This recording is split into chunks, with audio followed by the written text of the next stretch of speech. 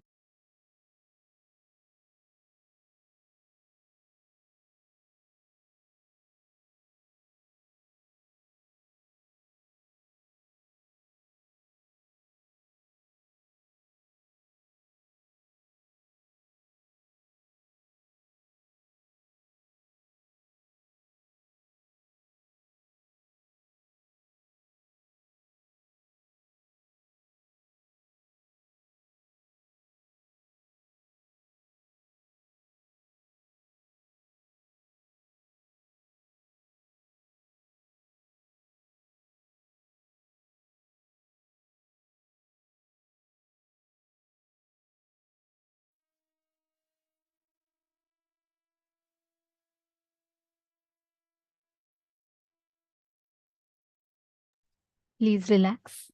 Slowly, very slowly. Please open your eyes. This was a very, very powerful process through which Swamiji literally awakened the Shiva Kundalini in us. To every one of you that are sitting here today, please understand. Today we are having one of the most important initiations where Swamiji is going to be taking us through the Rasa Siddham process. And he's going to be connecting our individual Kundalini to the cosmic Kundalini. Now, understand, this process has literally awakened each of you to a different frequency. How was the experience for all of you? How are you all experiencing this process? Can I request you all to share? How was the process for each of you? How was the experience when you did this meditation process, when Swamiji was taking us through the process?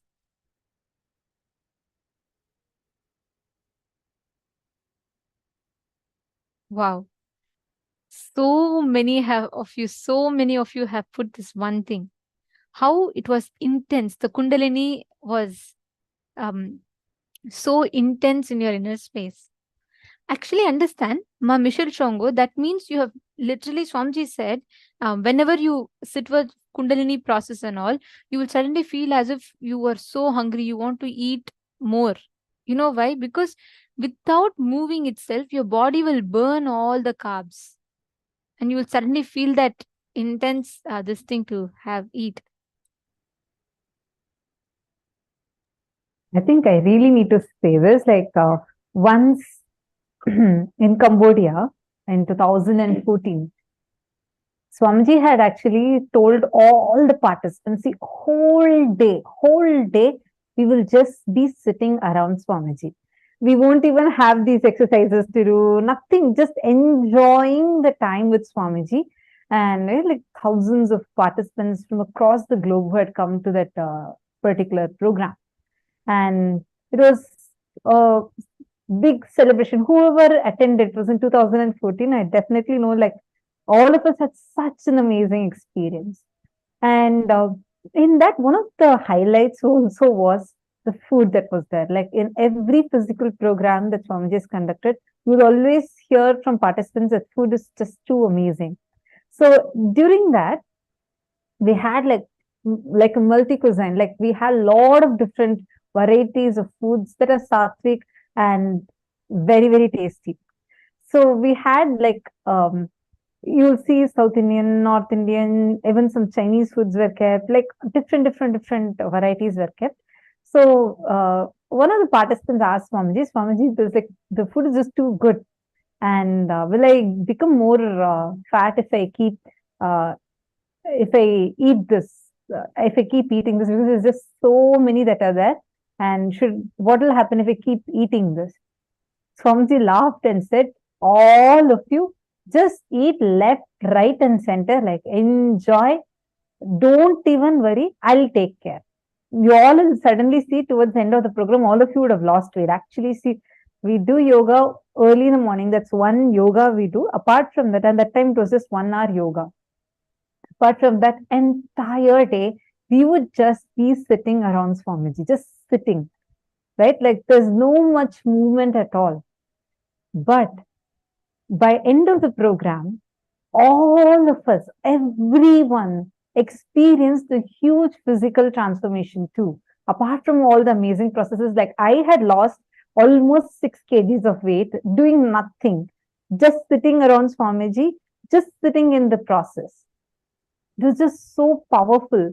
Swamiji had, by the Shivoham process, Swamiji had literally melted all the unnecessary fat, because your body's energy is reached so high without doing any workout, without doing anything.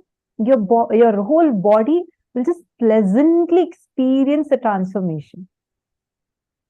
How many of you, even during this Paramashivoham program, are experiencing where you feel like I'm just sitting here around like for 16 hours, I'm just sitting in the sessions, but suddenly I'm seeing even physically my body is transforming.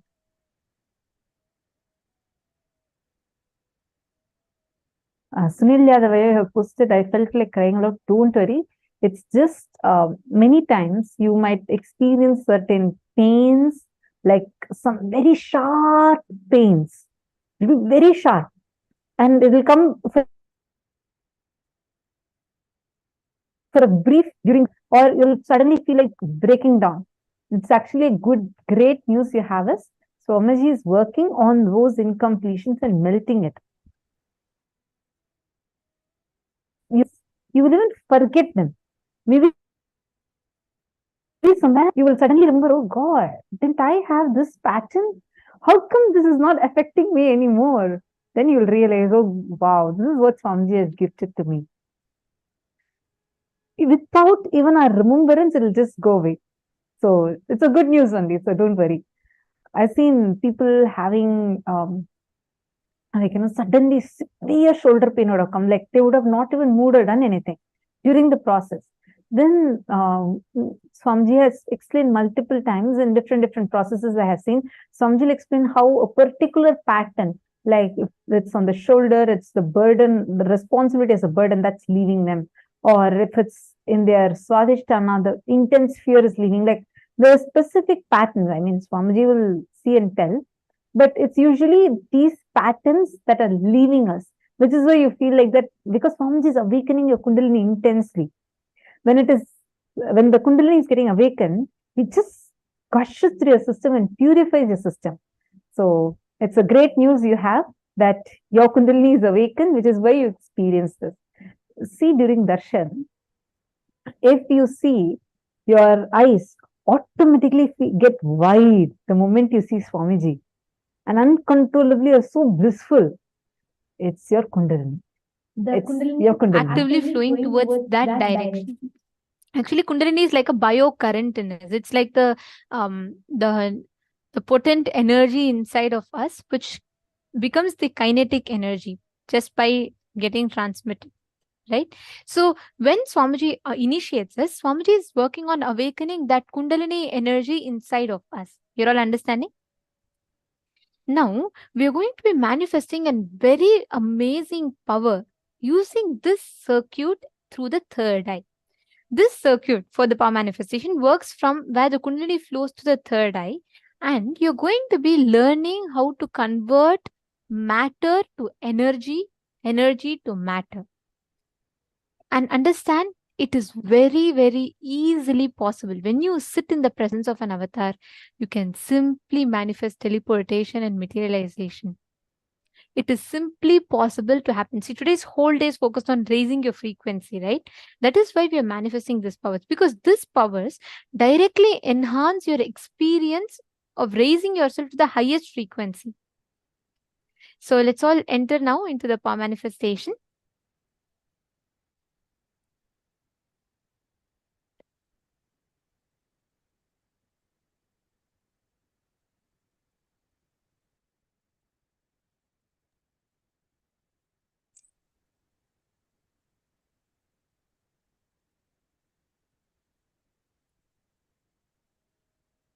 Nithyananda, everyone. So now we are going to be entering into the power manifestation. So I request all the participants to get ready with 2 cups one can have any powder, it can be kumkum and chandan, or anything which you want to teleport, and another clean cup. So you should have 2 cups in front of you. I request all the participants to get ready with that. And till then, the powerful cognition, the technique which we are going to be using to manifest this power of teleportation is, we'll be connecting to Swamjit through our Kundalini Shakti.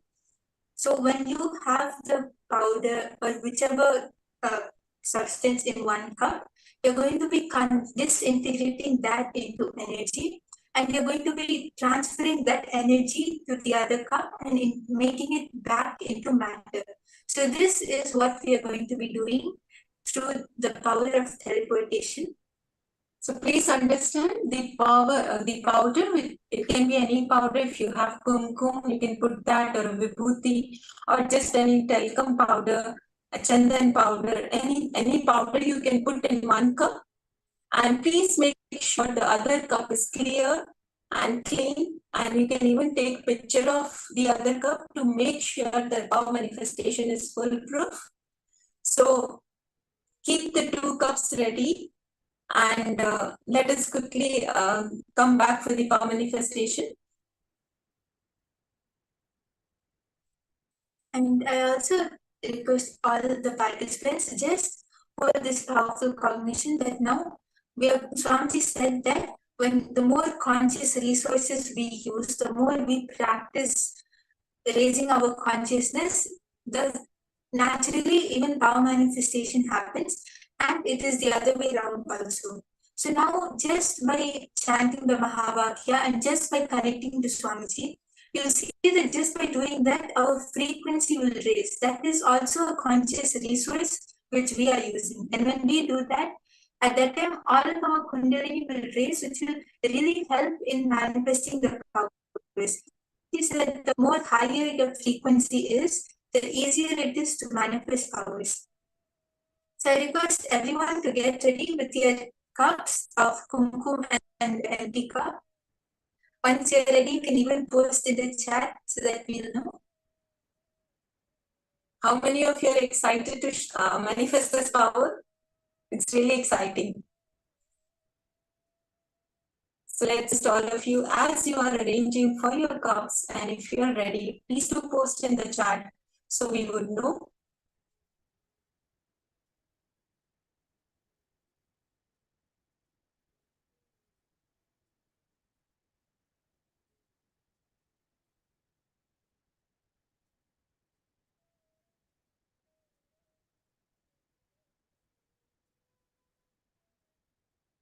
Okay, so Ma Parameshwari is ready, Ma Heidi is ready.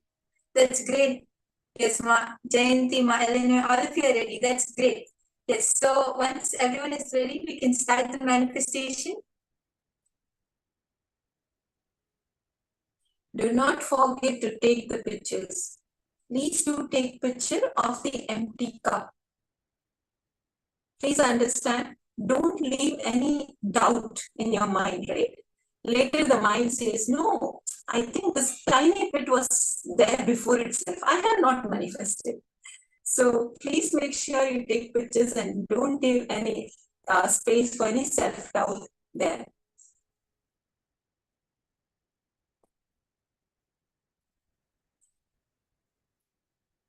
Yes, so is everyone ready? Ma Diana, Ma.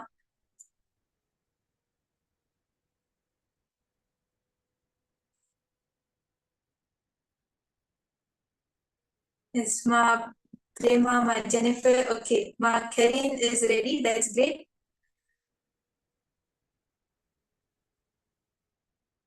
Okay, Ma Diana, you're also ready. That's great. Ma Weeping, are you ready for the manifestation?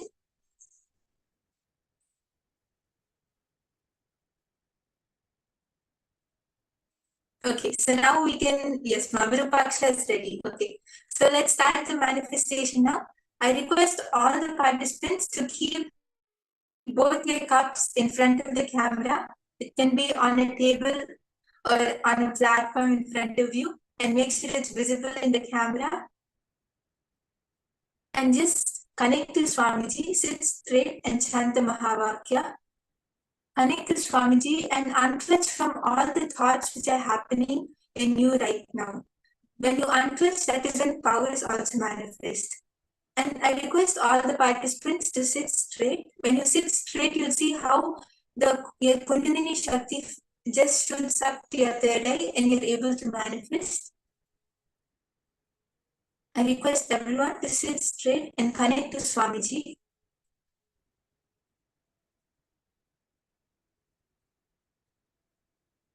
And it is also very important for all of us to understand that how when we manifest powers, that is when our energy increases. That is when our frequency raises.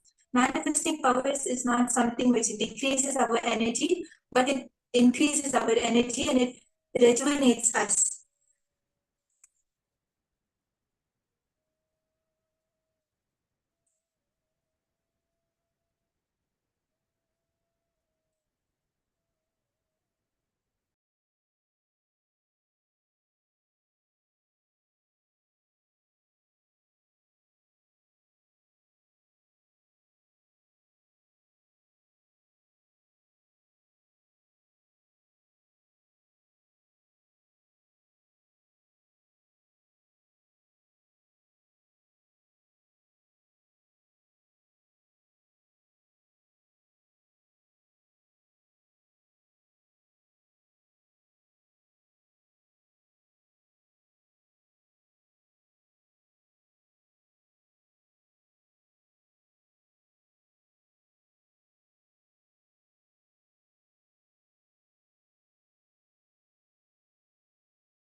Nityananda Paramashivoham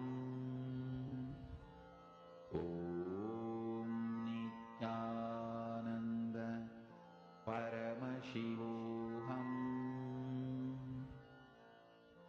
Om Nityananda Paramashivoham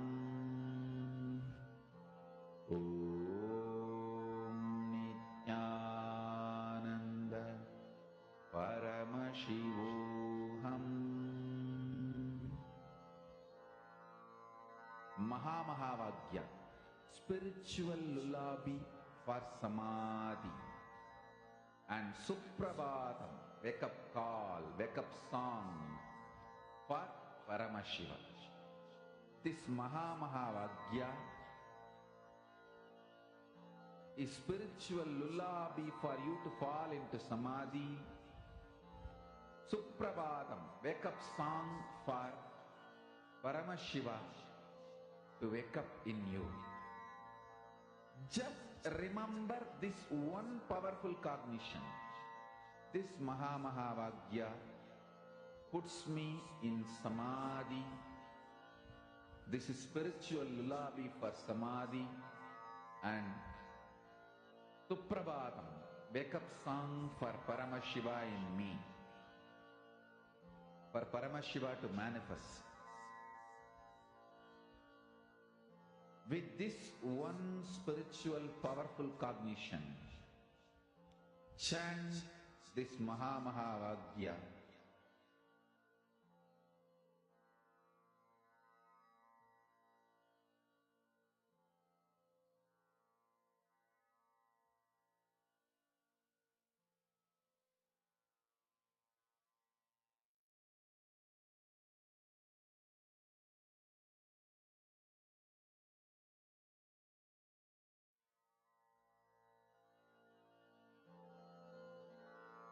Mahavagya, spiritual lullaby for Samadhi.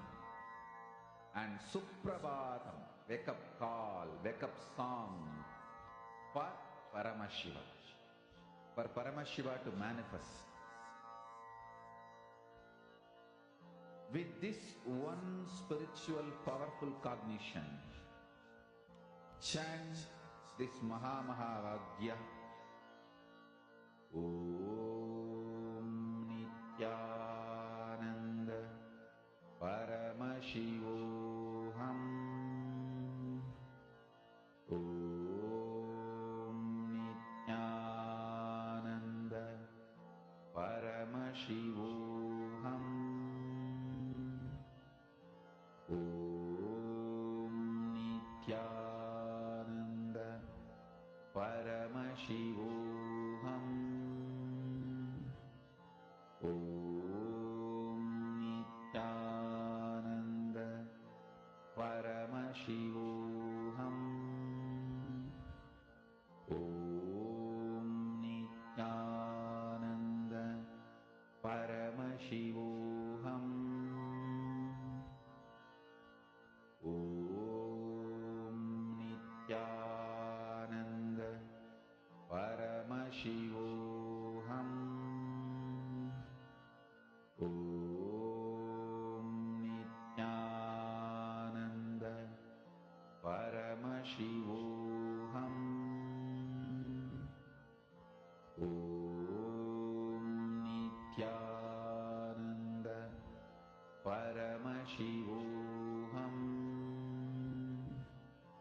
Om Nithyananda Paramashivoham.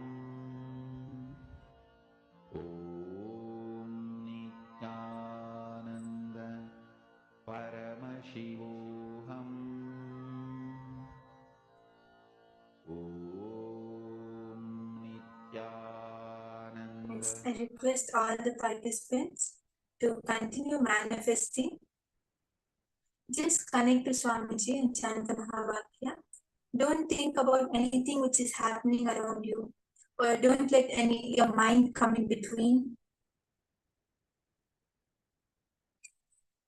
Just continue to manifest. I can see so many of you are intensely manifesting, which is great. And if any of you have any doubts or any difficulties, you can even post that on the chat. It's really nice to see so many participants manifesting. So I just request all of you intensely connect to Swamiji. This is a real science. So you'll see that it will actually manifest. So the moment you understand and you cognize the science, you'll see how it just manifests through you. So Mark Krista, you have a few specks in your clean cup. That's amazing. Yes. So you were manifesting with kumkum, or which powder you were using? You can even take a picture of the specks. It will be really nice to see and keep that. You can post it on Facebook also. It's really nice. Ma Krista, you were able to manifest. Okay, Sacred Ash, Basma, that's great. Wow, that's amazing. And if any of you were able to manifest, also you can start posting. Ma Krista has manifested, that's great. If anyone has any doubts or any difficulties, you can post that also. And so far, Swamiji has already started manifesting through us. Let us all be in that space of manifestation. We will see simply we will be able to mirror each other's neurons and the manifestation will simply happen.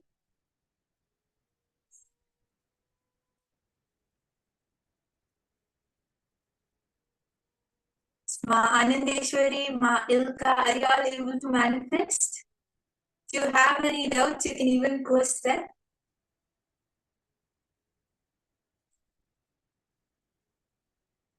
Please check your cups thoroughly and let's continue manifesting.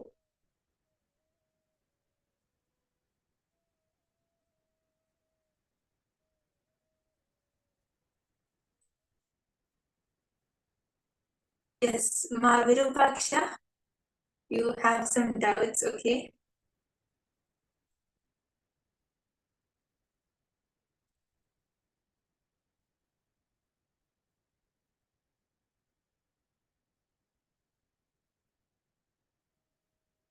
Yes. So if you feel that you're not intense enough, just drop that cognition, right? Because as Swamiji says, it is not because of any of us, or not because of us that we are chosen and we're here, but it is because of Swamiji. Swamiji is every single one of us who have had an initiation and darshan from Swamiji. Swamiji's grace is always there on us, and it is not biased or it is not unequal. It is Swamiji just showers his grace and compassion on us. So when we accept it, when you just accept it, you'll see how Swamiji's intensity will flow through you. Swamiji says that when you are integrated to me, when you are integrated to Swamiji, that Swamiji's level, Swamiji, he will put everything at his level, whether it is intensity, integrity, power manifestation, everything will be at Swamiji's scale. So you just connect to Swamiji and decide to drop this cognition. Ma Virupaksha, you just have to drop this cognition that you are not intense enough. Just connect to Swamiji, and it is only Swamiji who's going to flow through you. It is Swamiji's intensity which is going to flow through you. So the moment you drop this cognition that you are not intense and you're not able to manifest, you'll see that you will be able to manifest.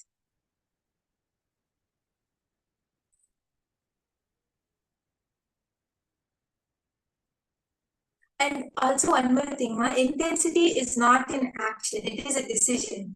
The only place where you need to be intense is on making yourself down redundant. When you decide to just connect to Swamiji, that is when you are just dropping your self-doubts, and that is when you are being intense. So that is all we need to do. It's really simple, just unclutch, right? So when we unclutch, we will see all the self-doubt will drop, and we have the powerful conscious resource of initiation by Bhagavan, and we will simply manifest. It's for all of us. So Ma Virupaksha, are you able to understand? You can even sit right now and decide to manifest. You'll see that in a matter of minutes, you'll be able to manifest. And I can even see that so many participants are intensely manifesting. Or if you can check your cups or vessels, if anything has teleported, you can even post that.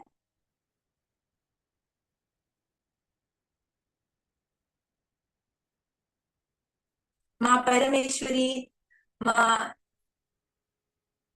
Ma Vedanta Shaktini, I can see all of you are manifesting, which is great. Ma Veda, you can all check your cups and vessels if you're able to manifest. Ma Anandeshwari, you're able to manifest.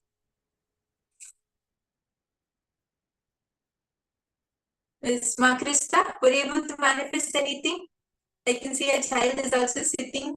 He can also sit and manifest with you. You'll see how easily he is able to manifest. And when he manifests easily, you will be able to manifest very fast as well. So just that entanglement happens and the manifestation is very fast. Please understand, when we used to have physical programs with Swamiji is always encouraged. Sit with your child, put your child on your lap and manifest. You will see that because children, they don't have limited cognitions or incompletions. So simply you'll be able to manifest.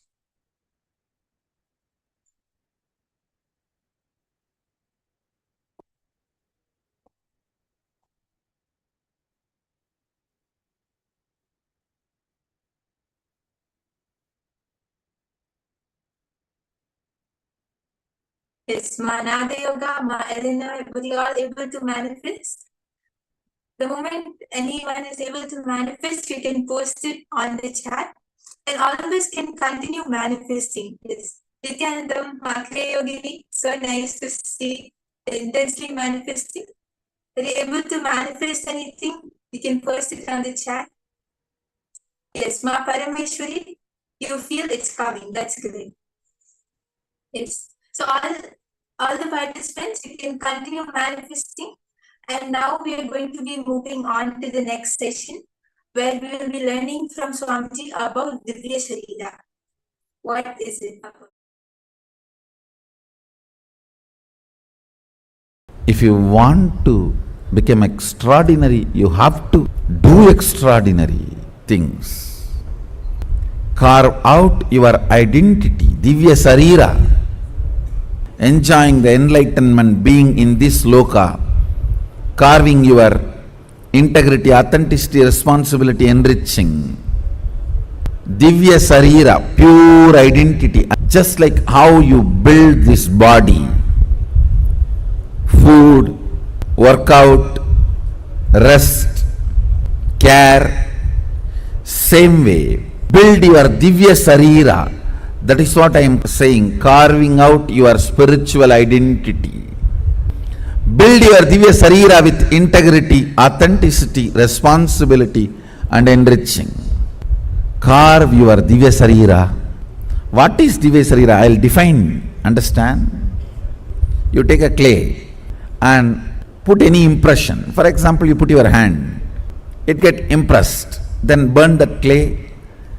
Your hand is imprinted on it forever. So that clay is Divya Sarira of your hand.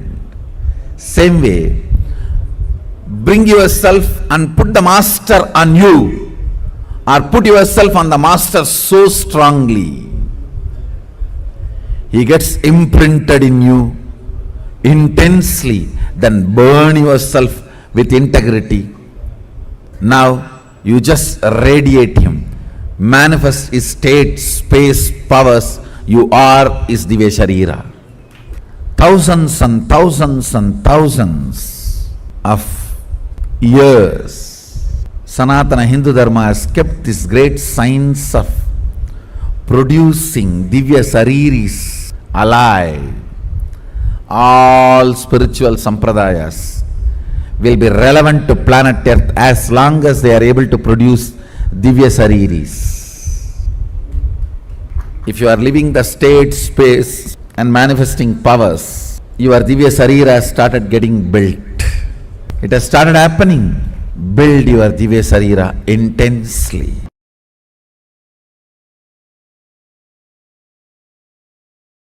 Listen carefully.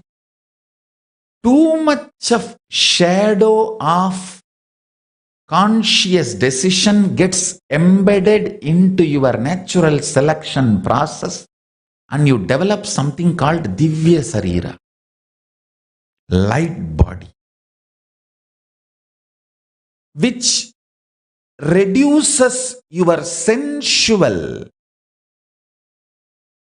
needs drastically to keep you alive and excited. Means, if your Divya Sarira develops more and more, with less input from the external world, you will be more alive, joyful, excited, inspired, radiating. You may not need sense pleasures to keep you alive and active.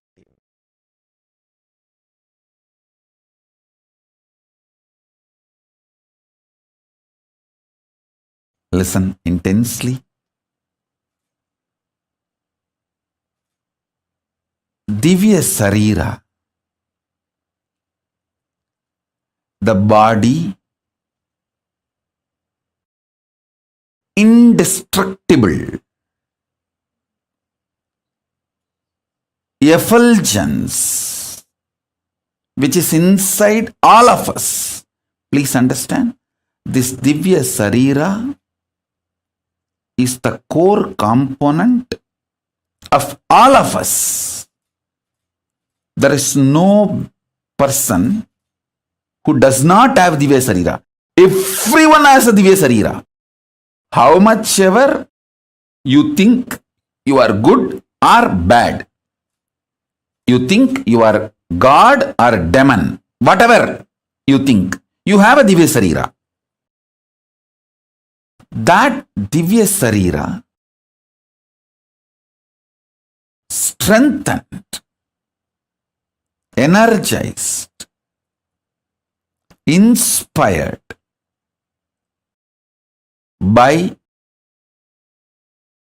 sattvic food to the body, sattvic food to the mind, sattvic food to the consciousness. Enjoy this three in your life continuously. Don't worry about what should be negated. See, focusing on what need to be negated makes you very depressed, even feeling deprived. See, if the Divya Sarira in you, the self-effulgent light body in you, if that is strong, you are an enlightened being. You enjoy best things of the consciousness, your existence. You enjoy the best gifts of your existence. If that self-effulgent Divya Sarira gets more and more covered,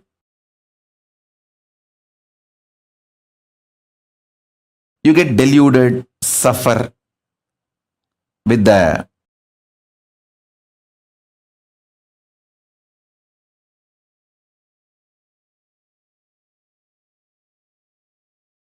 external world, delusions, delusion, whatnot, whatever.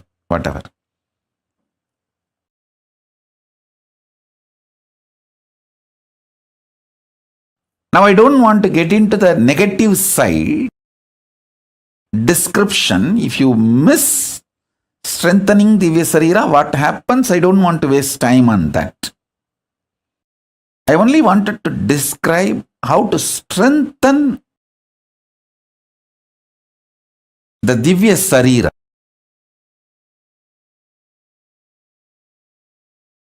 Self-effulgent, Swayam Prakasa, Sutta Sarira, Daiva Sarira. All of us have.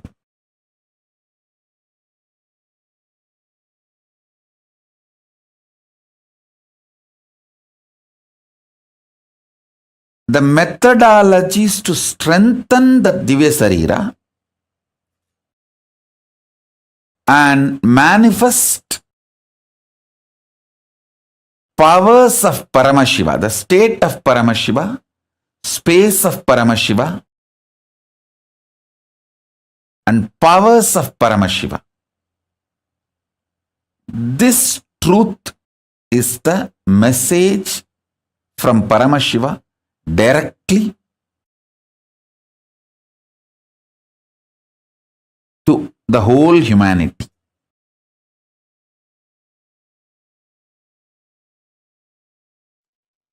Samadhi and feeling connection empowers your Divya Sarira. Empowering your Divya Sarira is the ultimate productivity of your happening in planet Earth. Your body, physical body,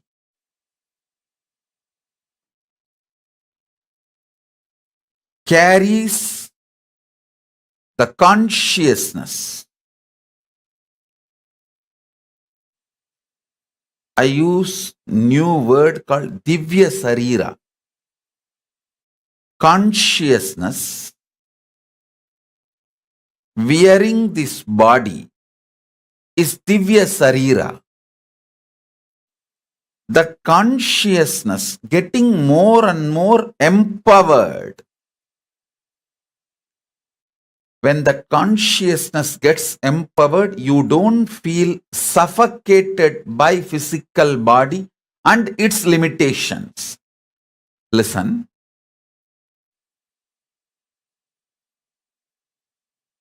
If your Divya Sarira,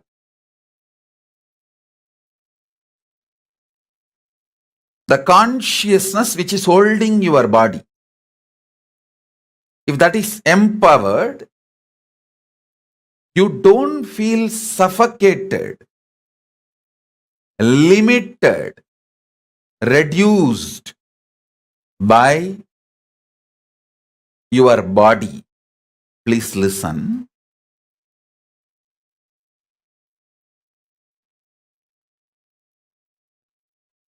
Body limiting your possibility makes you feel suffocated.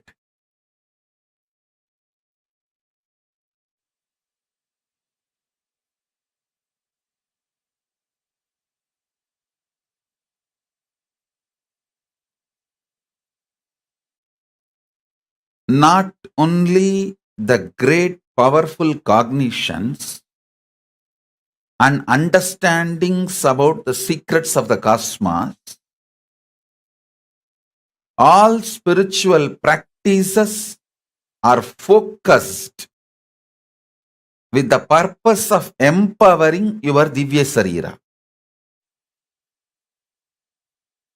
Listen. Yesterday's satsang, I gave you one truth. If you rest in samadhi, you will see everything in your life is complementing your different aspects. The wealth you earn, or the money you spend, the relationships getting added in your life, or people leaving from your life, comforts and wealth, artha getting added or leaving, the higher values, understandings getting added to you, and middle class values leaving you, everything, if you see, it just complements your expansion. If you get terrorized by your life, suffocated by your life without understanding, if you feel everything is chaos, everything is falling apart, due to your inner restlessness, you feel whole life is complication and incompletion. I tell you, nothing falls apart, everything falls in place. Nothing in life falls apart, everything in life falls in place.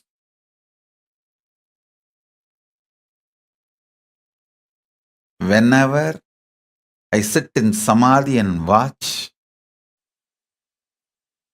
I see clearly everything is so auspicious. Not only I see it, when I see life as auspicious, my Divya Sarira gets so empowered. It just manifests powers and miracles. Every time when I reveal the higher truths, it empowers your inner space. It empowers your very being. Empowering your Divya Sarira is the job I do day in and day out.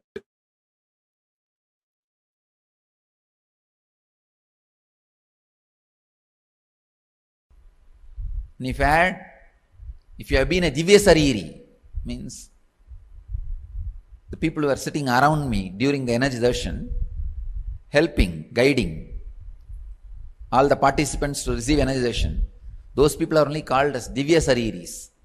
Or I can say they are getting trained to become Divya Sariris. Means it's like when a sun is shining, if you keep 10 mirror all the 10 are properly focused on sun, towards sun, that whole area, the area between the 10 mirror will shine, not only because of sun, the 10 reflections. So these Divya Sariris are like a mirror, they act like a mirror, so that the whole area intensely radiates energy. That is why people who come to have energy darshan, they literally enter my own physical body. Please understand. It's like me having an extended huge physical body. In that very intense energy field, they enter and have the energy darshan and go. If you have been a Divya Sariri, I can say at least, especially with the experience, intensely working on the body, not only you don't age, you grow younger.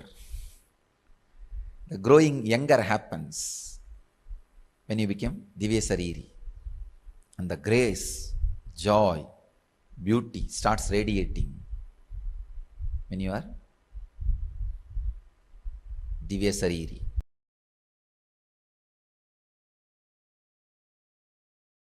Listen.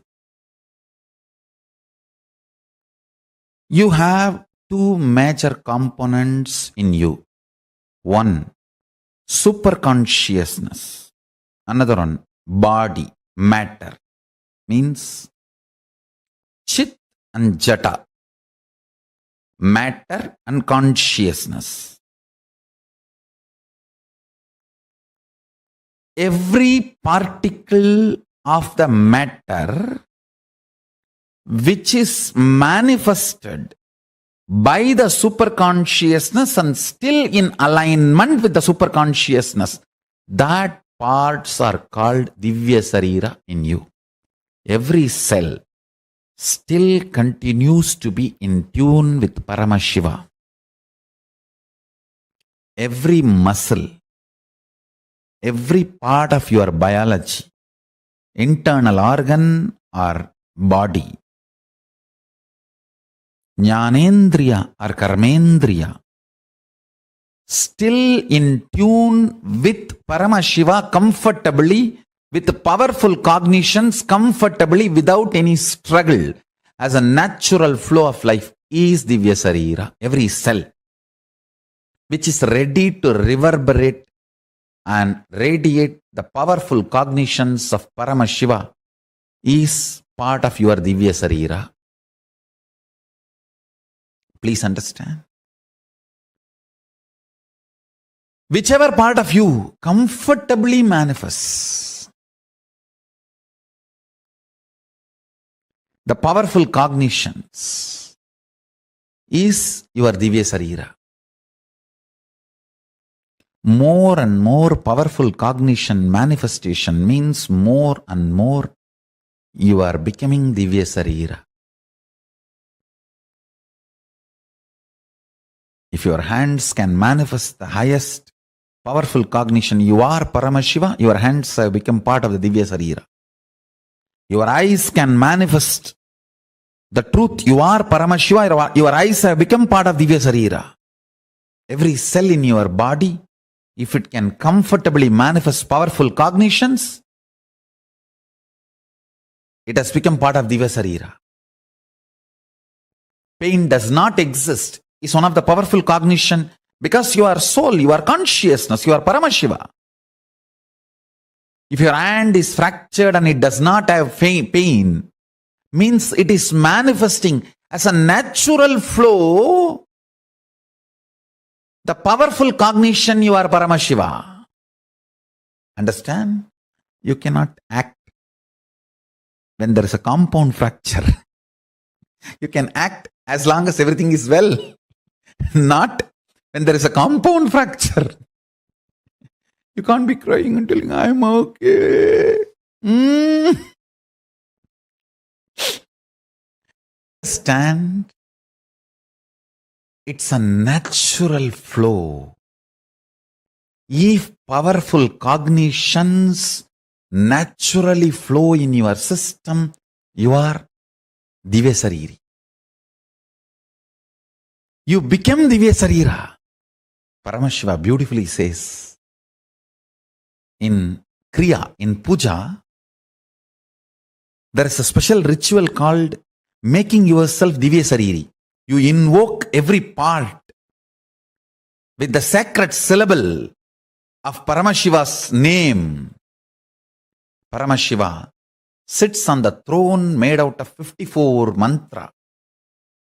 Not 52, 54.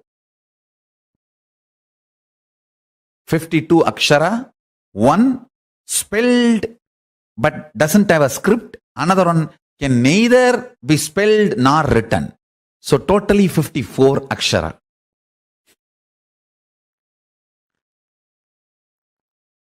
He sits on the throne which is made of these 54 aksharas. And listen carefully. When you invoke those aksharas in the various parts of your body, with the declaration, this part of the body, let it manifest Paramashiva and His glory, His state, space, powers and being and powerful cognitions. That part becomes Divya Sarira. If you do not feel pain during the multiple compound fracture, be guaranteed your body will not stink or rot or degrade when you leave the body. It will only be Jiva Samadhi. There will not be ordinary death. The body will not have any decay. Yoga Sarira doesn't decay. You become Divya Sarira.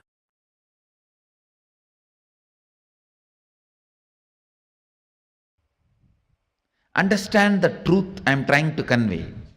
Anything your brain can capture and enjoy, your life will make that into reality. If your brain can capture and enjoy the most subtlest understandings of cosmic sacred secrets and the spiritual powers, you will become just yogi, Divya Sariri. If you enjoy pornography, your body will be physically matured. If you enjoy these subtle powers, subtle understandings, simply your body will become Divya Sariri. You will become yogi, Bala Yogi, Bala Sant. Bala Sant is a person whose brain captures all these highest conscious truths, subtle truths while you are young. The way your brain captures these great truths, simply your body starts manifesting it. You become yogi. You become a Divya Sariri. You become embodiment of Mahadeva. You become Bala Sant.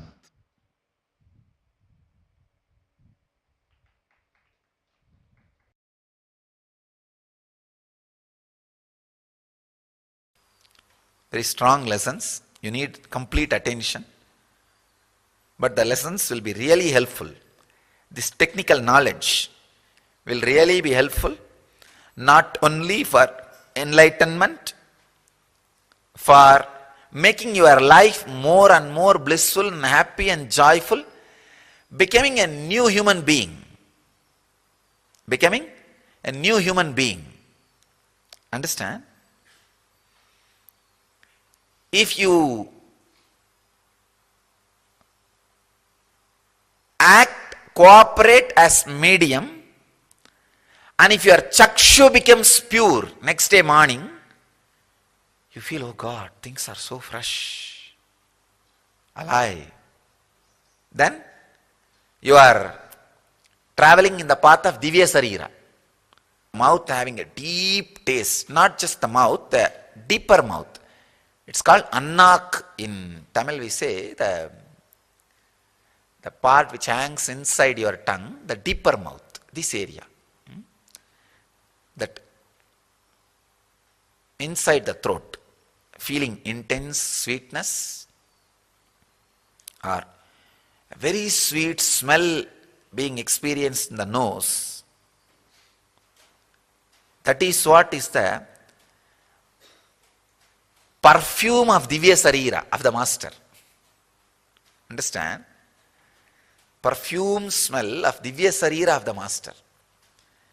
Something will be happening in your nose, some sweet smell. And any sound, you will, even a small sound, you will be able to hear with a deep sensitivity. These are the scales. I am telling all the people who were mediums, during the healing initiation. I am telling all you guys, if you have any of this experience, you are traveling towards the path of Divya Sarira. Have courage, confidence, joy, jump into it and run. Flow with it.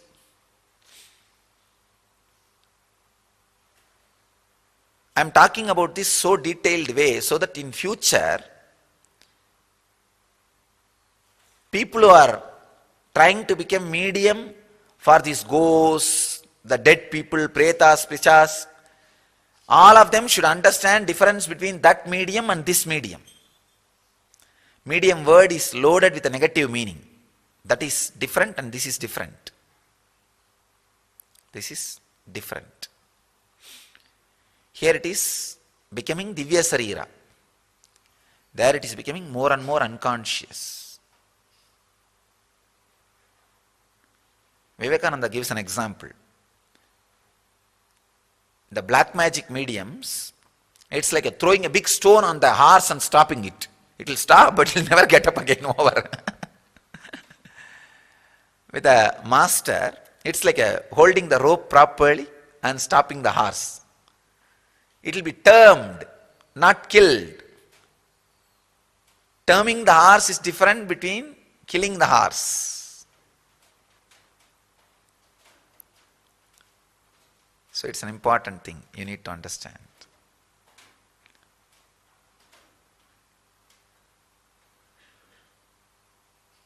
This is the second level, Paragaya Pravesha, astral travel. The third level, the Siddha who doesn't have body entering into a dead body.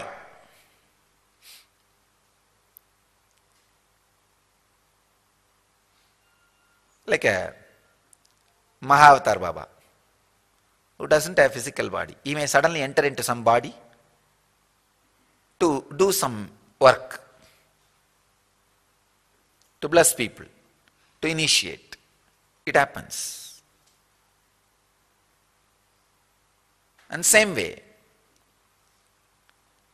Siddhas who don't have body entering into, first thing, Siddhas who don't have body entering into a living body, Siddhas who don't have body entering into a dead body. These are the next categories. Understand? 4 categories. I'll just give the essence. Person who is having the body entering into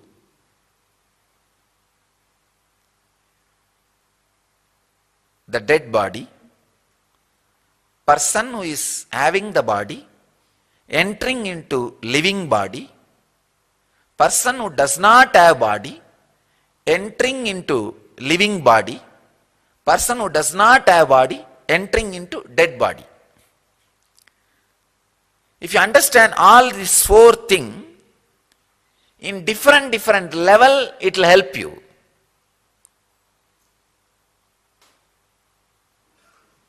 First, if you understand the possibility, a Siddha can reflect, radiate himself in your body naturally that is the best thing can happen to your body. Just get out. Get out of your body. Let him occupy. That is the best thing can happen to your body. Understand what best can happen to your body. Then that becoming Divya Sarira. That's the greatest thing can happen to you and the body.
Swamiji just beautifully revealed the signs of Divya Sarira, how we exist, how our cognitions about life, our cognitions, our understandings that we are taught from the young age, that builds our experience, that builds our existence around what is the end result that you experience.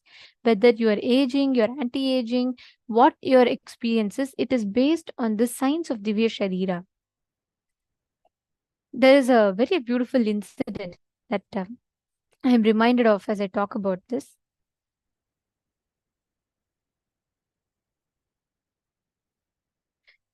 So I'll share this very beautiful story happening from Swamiji's life, okay? So once during the Parivrajaka time, Parivrajaka means Swamiji was wandering the length and breadth of India on foot, right? So Swamiji used to travel to these different places. What happened was Swamiji went to one particular village in Madhya Pradesh, which is central India. And in that place, Swamiji was meditating and Swamiji was doing the Parivrajaka there. Swamiji saw one day that one pregnant woman, she walked into a tent. She was pregnant. She walked into a tent. 5 to 10 minutes passed. She walked out of the tent with a baby in her hand. No screaming, no crying, no shouting, no doctors rushing, nothing. She had a smile on her face as if she just went, like changing the clothes and coming back. So she just went in. Swamiji was meditating, and after some time when Swamiji saw, she walked out with a baby. Swamiji was shocked. Swamiji said he was surprised to see, like, how is this possible? So Swamiji didn't know, of course, Swamiji didn't know how to communicate with them in their language, Swamiji said. So they were all like some local tribes, okay, living there. I'll not say tribe, in indigenous Hindu tradition living there. Listen to what happens next. The same thing happens after a few days. Another lady also who's very, who's pregnant, she also walks in to the same hut, and she goes in, no screaming, no loud noise, nothing. In 5 minutes or 10 minutes, she walks out with a baby in her hand, smiling absolutely fine. Swamiji, this time he said like he couldn't understand why. And he went to the village's head, the priest, and he tried asking like, why, how is this possible? Then Swamiji beautifully told that village priest asked, pain? What pain? Because Swamiji asked, why is there no pain? There's no labor pain. I don't see anyone cry or any sound. That village priest was surprised. He said, what is pain? What are you talking about? Swamiji beautifully told that whole village was brought, their whole cognition, from the very young age, they're not even taught the concept of pain, because of which their body doesn't even cognize or respond to pain. This is such an amazing truth, like such an amazing fact that Swamiji has revealed. Please understand, this is a very, very important thing. Same way Swamiji said, just sometime later, Swamiji was traveling upwards towards the Tibet and Himalaya side. And there was one remote village there, and Swamiji during his Parivrajaka, as he was just walking by, Swamiji went to that village, and Swamiji wanted to find out, like, what place it is and all that. So Swamiji saw a very elderly man. Like, actually, he was looking very, when we say elderly, I would say like our 40, 50 age, like that he looked, and he was doing the farming there. So Swamiji walks up to that man, and Swamiji says, Swamiji is trying to initiate a conversation, and Swamiji says, can I, he asked, during the conversation, the man who's farming, he says, how old are you? Like Swamiji asks his age. And he says, I'm just about 100 years old. Then Swamiji is shocked. Then Swamiji asks, how come? You're 100 years old? Swamiji is surprised. Then Swamiji is saying, I wanted to talk to an elder in the village. So only I came and I wanted to talk to you like that.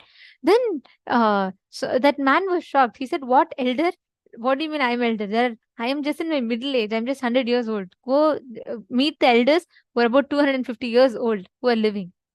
Swamiji said he was so taken aback that actually they cognized from young age, they thought the normal human lifespan is 300 years old. 300 years.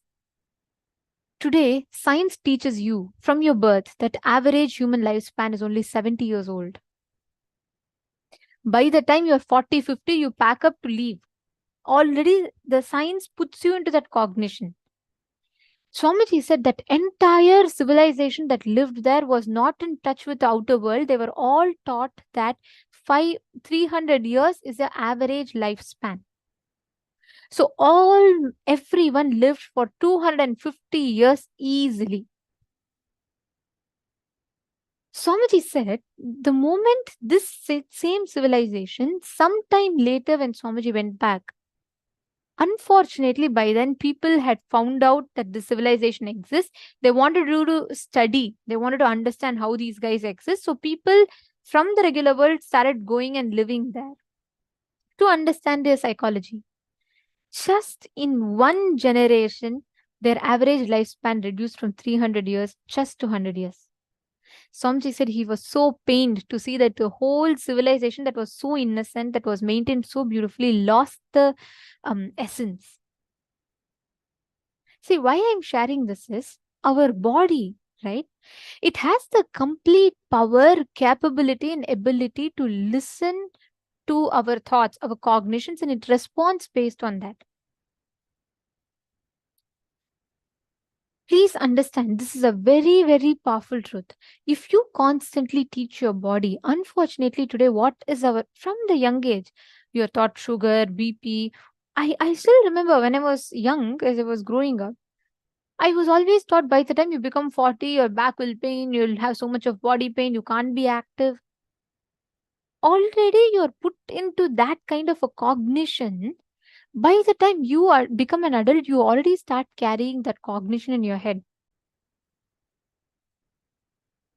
That is exactly what Swamiji is revealing in this session. Your body is Divya Sarira. It's a clay. It is malleable. It's completely what you want it to become like. It will take that form. If you feed in constantly thought currents that you can't exist for a long time, things will not work that way. Your average lifespan is only 40 to 70 years old. By the time already you are 70, you're just waiting for your exit ticket. That's all. Understand, your body is built based on the biology of your cognitions. What your cognitions are, the biology of your belief. If you constantly build the cognition that you can't live long, you can't live for a long time period, then your body believes only that. And only that becomes a reality or an experience. The whole, even if you see for Swamiji, right, there are so many times Swamiji has demonstrated this, where Swamiji had absolutely no pain when Swamiji fell from the horse. Swamiji went through the whole surgery, one of the most complex of surgeries, without any anesthesia or anything. Swamiji had complete consciousness and Swamiji was smiling through the surgery, and Swamiji said, I can feel this is what is happening in my system. And at the same time, Swamiji would appear in 2 places at a time. See, all these are the signs. We're always taught as if these are all, simply just like that told as mythology. Understand, this is a science. In Gurukul, Swamiji is gifting all of us this exact same science. To be able to reproduce the right cognitions about our body. To be able to recreate that science, the right experience in our body. Are you all understanding? Are you all catching it? Today, by the time your child goes to school, what do you teach? When the child falls down, first you introduce the concept of pain. Then the child gets introduced to the concept of anger, revenge, crying, all of these. From the young age, if you teach a child that there is no concept of pain at all, the child will never have that even in its dictionary. That is why you will see the whole Madhya Pradesh, that village, Makrista head, when I saw your message, you said just before your labor, before giving birth to the son, you listened to this story and you went. That's exactly, Seema, all the cognitions have so much of impact.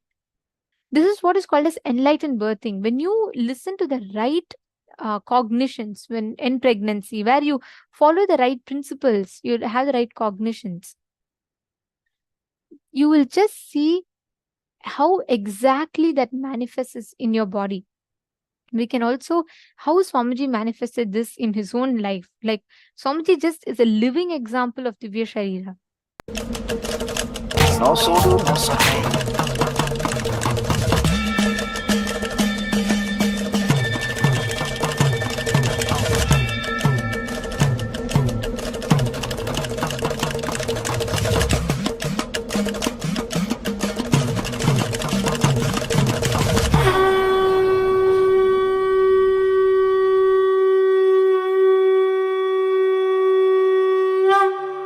அண்ணாமலையம் அண்ணா போற்றி கண்ணாரமுதக் கடலே போற்றி.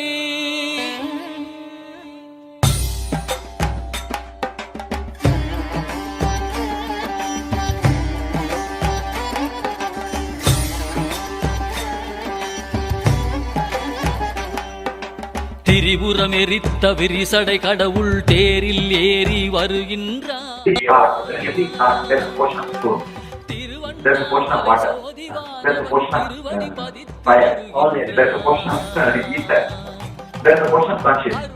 Then how do we say this is my thought? It could be a general, it is everyone says you have. Now why do they say you have to drop your mind or body to be able to be? What I'm saying, no, it was drafting, not an anti-logical, anti-mind. The spectrum where visualization cannot be.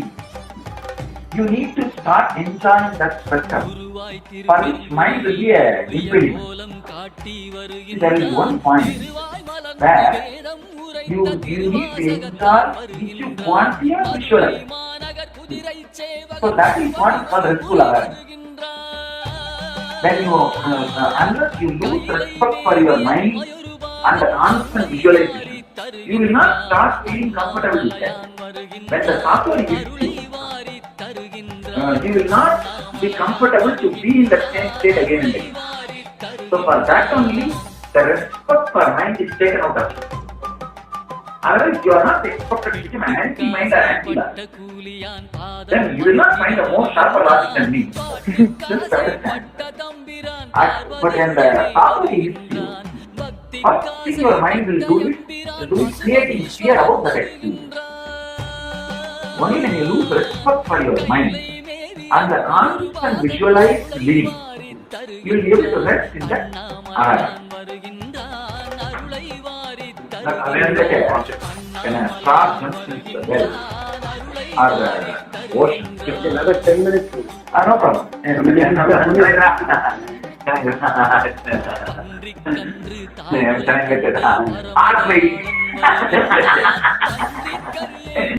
How do we work on this? I need up to ether level to be able to get whatever the ether level, they are not able to spend. If you bring me one by one formula and explain their understanding, then I can give you the gap. I can kill the two. That I will be able to. If you bring one by one, we can do.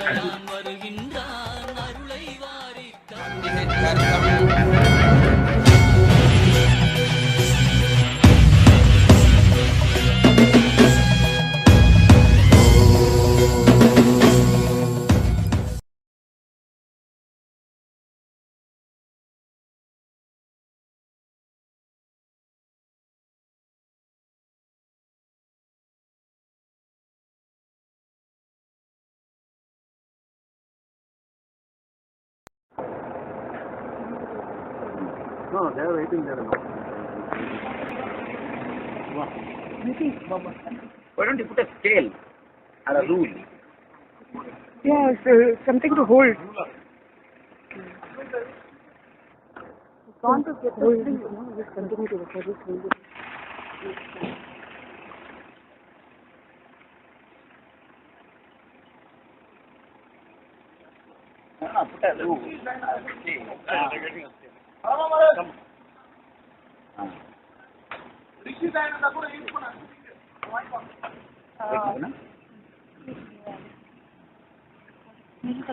Nirvikalpa. Come. Start getting there. Huh? Oh, it is there. Oh, that's good, sir. Rishidaya sling. Okay. Okay. Just to explain to all of you what we're seeing right now, this Swamiji was, there was a very new horse, okay, that devotees got for Swamiji. And Actually, Swamiji had explained this whole incident, how when Swamiji was coming on a horse, everyone got so excited and started playing loud music. And they played Kalabhairava music. When they started playing the Kalabhairava music, the horse, usually it has a visual thing, like it sees a person who's climbing up, and based on that, it will get itself ready. But the horse was not prepared. Suddenly, when they played Kalabhairava music, Kalabhairava had landed into Swamiji. So Swamiji's body physically expanded, like the normal weight increased 3 times. So it was almost like 3 people were sitting on the horse.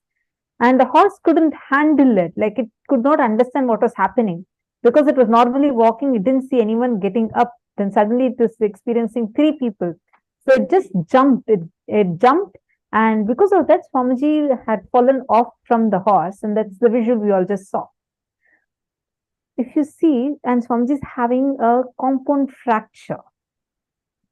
People cannot forget about not moving. Some people might go to even coma, like when the pain is becoming so severe. But Swamiji did not have one bit of pain. You can see, actually, even now when I see that video, like especially when Swamiji is moving Swamiji's hand, I'll feel somewhat. Like, I mean, Swamiji's bones are broken. And the whole time, Swamiji with a smile, we could hear Swamiji consoling people not to worry and telling that it will be taken care. And like all the disciples are worried, saying, Swamiji, at least we put this for stability. And then the whole time, Swamiji is smiling. Can you be like that when you have a compound fracture? And on top of that, Swamiji is going to the hospital and explaining to the doctors whatever his body scanning and explaining, okay, this is what is going on in the body and how it is healing itself. Understand, this is also a quality of the avatar. That is because this, in his very Divya Sarira, there is no experience of pain. Actually, when we are talking about Divya Sarira, we have one very powerful Leela of Swamiji, which is caught on camera, which is how Swamiji appeared in multiple places at the same time through his Divya Sarira. And let's now listen to the video. July 5th, 2017 marks as a historical day by yet one another of the countless Leelas, divine plays of the avatar His Holiness Paramahamsa Nithyananda. Paramahamsa Nithyananda appears in 2 places at once, giving darshan to Nithyananda Peetam, Trishulam Adinam, Chennai. In the early hours of Brahma Muhurta at 4 a.m. on the 5th of July, Nithyananda Peetam in Trishulam Adinam was up and alive, taking part in their morning spiritual routine of performing Nithyananda Yoga. This picture was taken at around 4:05 a.m. by a sannyasi in Trishulam Adinam to record the attendance for the morning yoga session. Little did she know that in the attendance was none other than Paramahamsa Nithyananda himself. It was after the image was captured that the form of His Holiness was noticed in the picture. It is undeniably his physical form, as evidenced by the shadow appearing in front of him. Also, Pictured is an image taken of Paramahamsa Nithyananda at Bengaluru Adinam on the night of about 10:30 pm, where he was giving darshan to the participants of the 43rd Inner Awakening, and at 6 am on 4th of July during Pratyaksha Pada Puja, where he was physically present. This event was broadcasted live on Nithyananda TV and via two-way video conferencing witnessed by thousands worldwide. There are eyewitness records of people around His Holiness as he was getting ready for the Pratyaksha Pada Puja in Bengaluru Adinam on the morning of 4th of July. The city of Bengaluru is about 340 kilometers away from Trishulam, Chennai, thus ruling out even the possibility for a flight taken. The form of His Holiness in the picture has the same attire and form as he had yesterday evening on 3rd of July as he initiated his disciples into Vishesha Diksha. Srimad Bhagavatam, the Vedic scripture that precisely records and reveals the happening of various avatars of the past, present and future, describes the avatar in its complete form. Having clearly established that His Holiness was present in Bengaluru Adinam, hundreds of miles away from Chennai, the lucky group of devotees in Trishulam saw the same form of Paramahamsa Nithyananda as he was during the state of being in Samadhi yesterday after initiating his disciples in Bengaluru into the ancient Shaivite ritual of Vishesha Diksha. His Holiness Paramahamsa Nithyananda is seen adorning the sacred kavi cloth given to him by his Guru and Nithyananda Sangha's Paramaguru Arunagiri Yogeshwara, who is an incarnation of Sadashiva himself in Tiruvannamalai, Arunachala. Swamiji has blessed that huge positive explosion is going to happen in Trishulam. Sadashiva has assumed the same form to supervise and bless Nithyananda Peetam Trishulam Adinam.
Yes.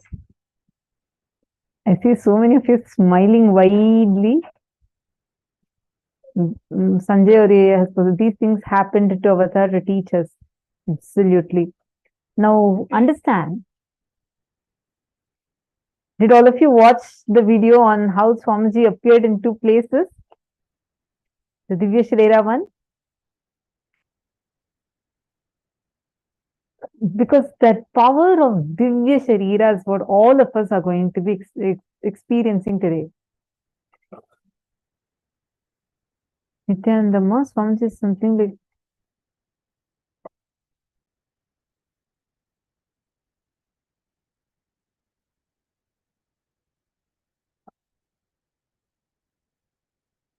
I'm not sure what exactly you're asking, Mom Marva. I just saw your messages. Not sure what exactly your question is.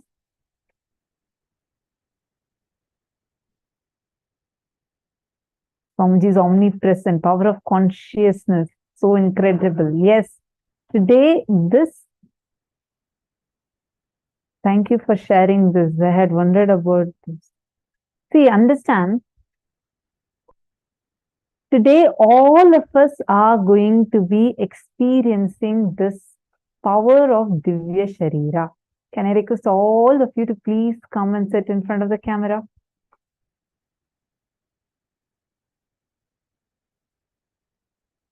Please sit in front of the camera. Now, we are going to be entering into the session which is very important for today's process. Today, we are going to be having the powerful Rasa Siddham process. So, please get your matte, the churner, and settle down. Today, Swamiji is going to be initiating all of us into Rasa Siddham, an alchemy process, where you're going to be churning the churner or spindle, whatever you call it as. And while you're churning that, Swamiji is going to be churning your spine, directly connecting you with the Mahā Meru and churning your Kundalini Shakti and awakening your Kundalini Shakti. So get ready. Can I request all of you to please get a churner? It can be it should be wooden, or if it's metal, it's okay, but it should not be of plastic. If you don't have anything, just come, but it has to be a proper churner. Just settle down. If you don't have anything, you can just settle down.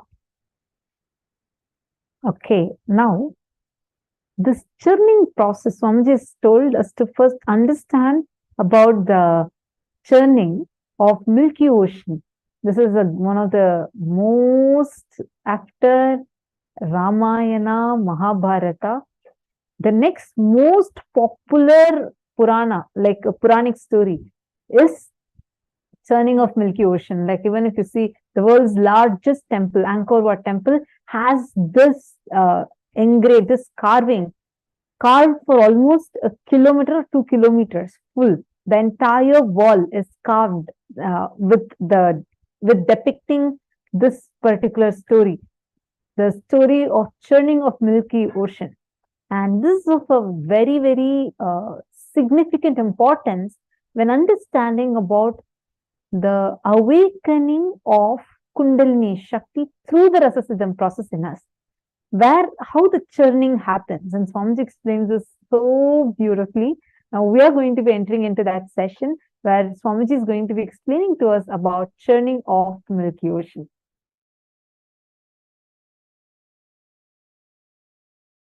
Have you heard the story of churning of the Milky Ocean in Hindu tradition? How many of you heard that story? How many of you have not heard? Raise your hand. Oh, there are enough. So I'll tell the story again. In Hindu tradition, we have a story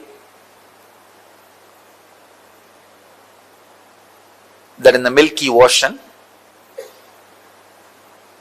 the nectar is there. It's like from milk, how the butter is churned out. Same way the nectar is available in the Milky Ocean, but you need to churn it out. So when the nectar comes out, whoever drinks that nectar will become immortal. So all the gods, devas, the demigods, all of them wanted to have that nectar. But unfortunately, the poor guys, they cannot churn the ocean by themselves. They need the help of demons also. Please understand. Every line is full of philosophical truths. So the gods, they went to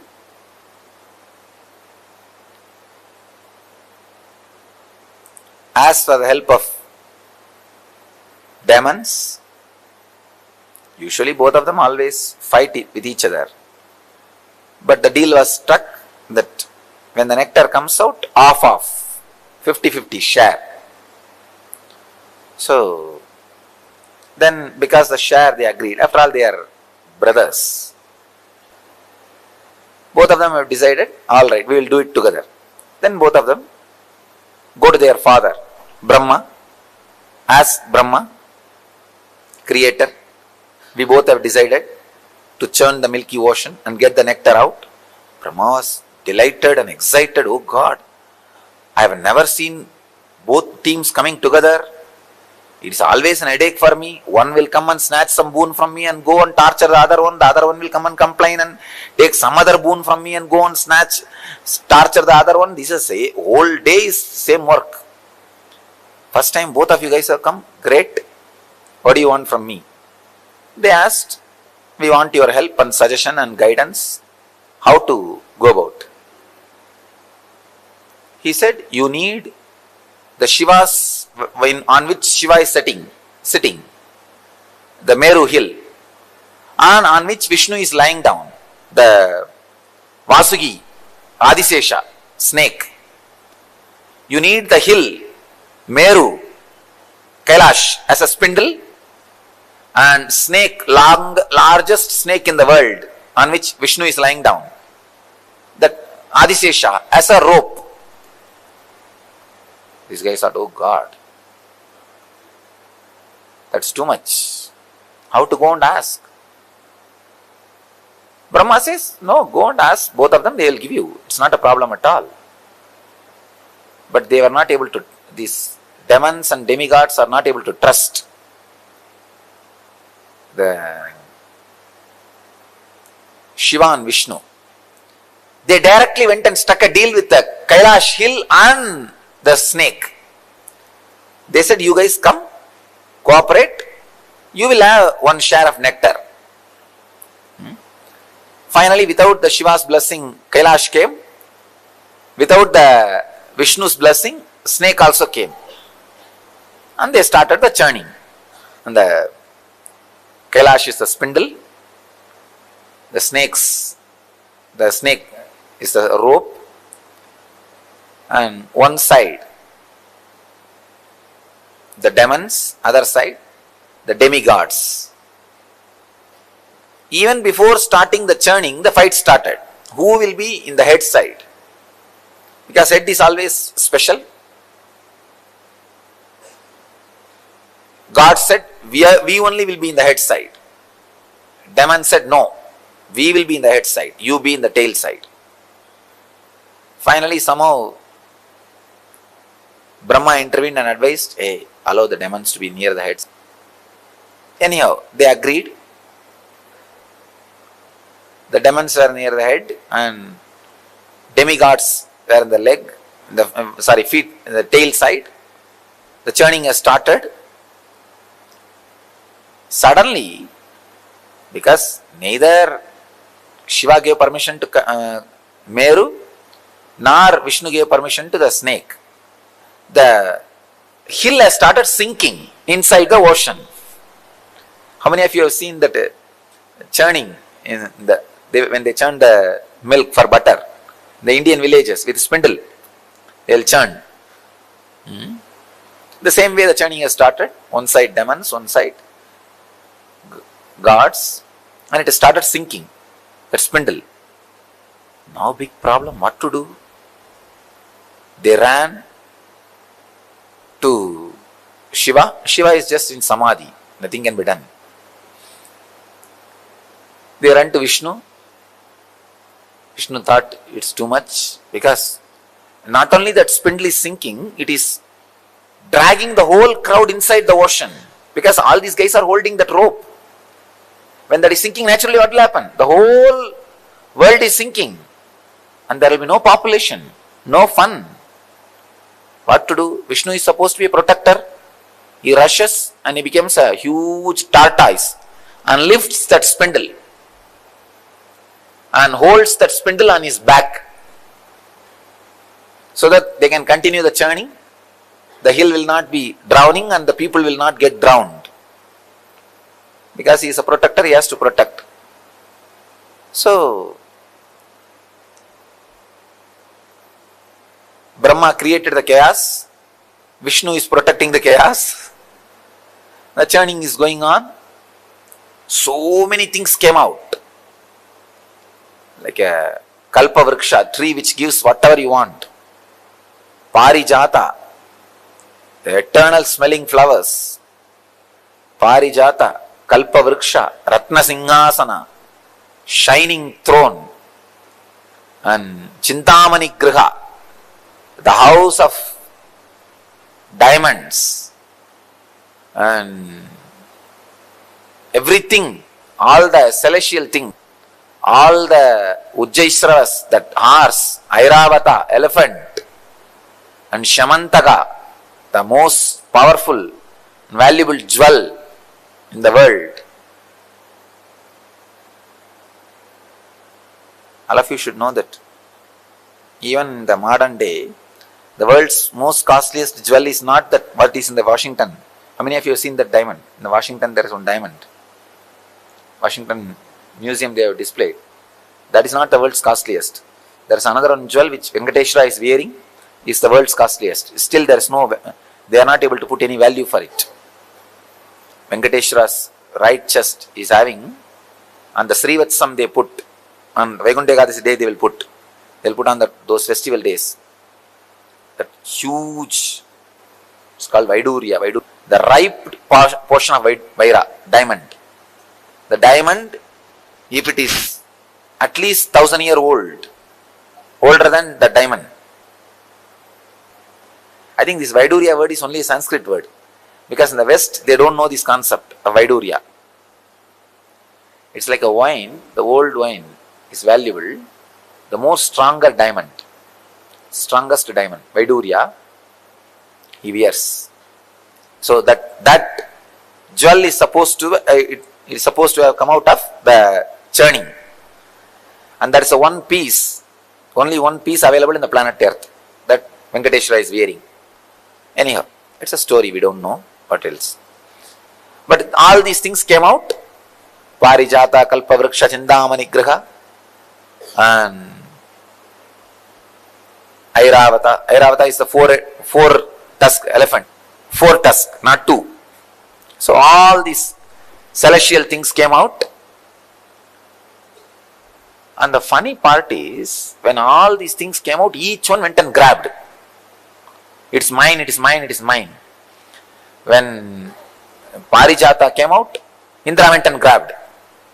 When Kalpavriksha came out, Kubera went and grabbed. When Shanganidhi, Padmanidhi came out, again Kubera grabbed. And when Ujjaisravas, the horse came out, Asuras, Rakshasas grabbed. When the Ramba Menaka Urvasi came out, Indra grabbed. When finally Lakshmi came out, the wealth, energy itself, then Vishnu grabbed. When the Akshamala, the Rudraksh Japamala and Kamandalu came out, Brahma grabbed. When all the useful things came out, everybody grabbed. It is theirs, they all grabbed. Unfortunately, that snake has become completely tired. These fellows went on churning, did not bother to feed that snake, poor snake. And that fellow, so tired, he just vomited poison. See, when they are churning, the hill was sitting on the tortoise back. That lot of friction, heat, intense heat was created. When this fellow vomited the poison, it went and exactly hit that heat, and poison heated That is what is alagala. It's not a cold poison. Cold poison will not spread and do damage. The heated poison will spread even in the air and start killing people. The first air pollution, chemical attack, or I can say first chemical mishappening. Maybe 10,000 times, like Bhopal gas accident. Something has happened in that heat. When the poison was added, intense heat, it's a huge destruction. Millions of demons and demigods have started dying. And now nobody is able to save because Vishnu is below and Brahma has disappeared, ran away. And what to do? Indra runs to Shiva, Mahadeva. He is in Samadhi, but they all run and pray, oh Lord, please save us. We don't know what to do. Shiva opens his eyes and sees the fun. Okay. He comes down. After all, he is embodiment of compassion. He collects the whole poison just in one bowl and drinks it. Devi was frightened. Oh God, how will you handle? If something happens to you, what will happen? So she holds the neck of Shiva. The poison just forms a blue color and stays in the neck itself, throat itself. Then the nectar came out. The moment nectar came out, the fight started between demons and demigods, gods and demons. And went to the demons and said, demons were holding the pot. She said, give that pot to me, I will distribute everybody. They trusted her and gave the pot, and Vishnu disappeared with the pot. And he made all of them to stand in one line. So he started distributing first to the gods. And poor demons are standing in the line, thinking that they will also get it. But two demons came in the form of gods and stood in the queue and tried to steal the nectar. Somehow they got and put it in the mouth. When Vishnu saw that, he sent his disc and cut the head. That too only a Ragu and Kedu, trying to swallow, but they have not swallowed. They have not become immortal. Finally, all the gods got the nectar and became eternal, and demons, without getting the nectar, and not only the tiredness of that hard work churning, they all died and disappeared. This is the story. Now the philosophy part. See, the spindle, understand one by one. The spindle is the unclutching technique. Your body is the Milky Ocean. Good thoughts are the gods, and discouraging, depressing thoughts are the demons. When you start unclutching, see, unclutching is the Kailash hill. That is the Kailash hill. Unclutching is the technique. When you start unclutching, for a few moments you will see all joyful, relaxed, blissful mood, good thoughts, courageous, encouraging. Within 5 minutes you will see depressed. No, impossible, I can't do this, all foolishness. Who will know? Who knows what will happen? The discouraging, that is, means demons are pulling. When the discouraging things are going on in you, demons are pulling. When the encouraging things are happening, gods are pulling.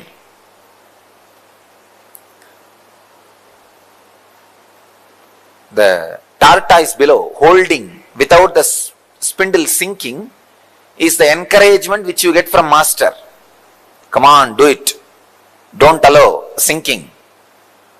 Don't allow. Continue, continue, continue. That is the tortoise holding. And all the auspicious things comes out of that ocean.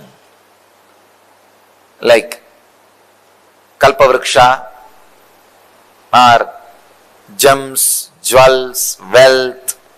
These are the extraordinary powers you get. Extraordinary powers you accumulate during the unclutching process. Now you will see. You will suddenly have the intelligence to find out what is going to happen tomorrow, day after tomorrow. And telepathy moods will come. Intuition will be awakened. Levitation happening. Different siddhis will start happening.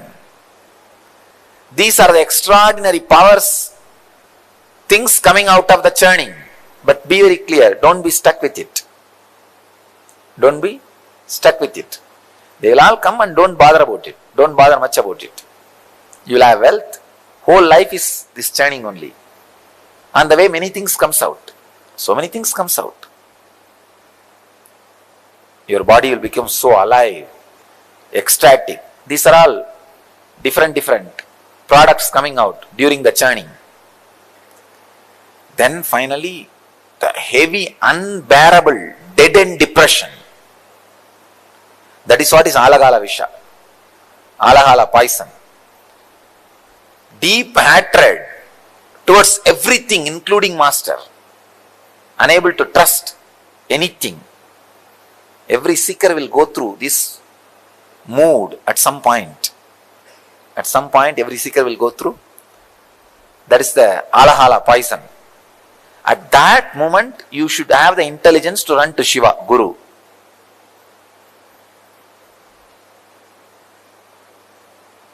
Then, Guru swallows it, digests and clears it.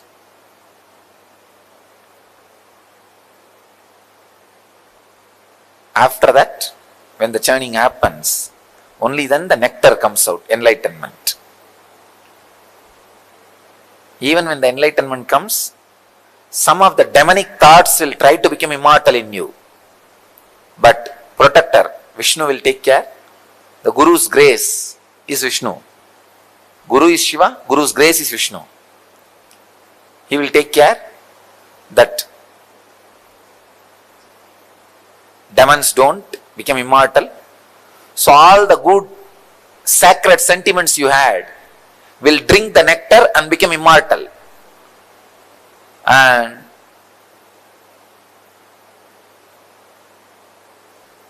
the experience of superconsciousness stays inside you eternally, like a person who has become immortal by drinking the nectar.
All of you take your mattu and keep it in front of you. Hold. See, you have to hold upside down, means that mattu top part should come down. Yes. The top part should come down. You should hold like that. Listen carefully. Listen carefully and intensely. You should cognize your spinal cord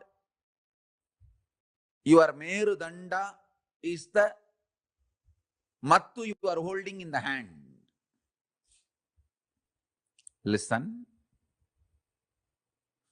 The mattu you are holding in the hand is your Merudanda, your spinal cord. I'll connect your Merudanda and spinal cord. See, the cosmic spinal cord is Merudanda.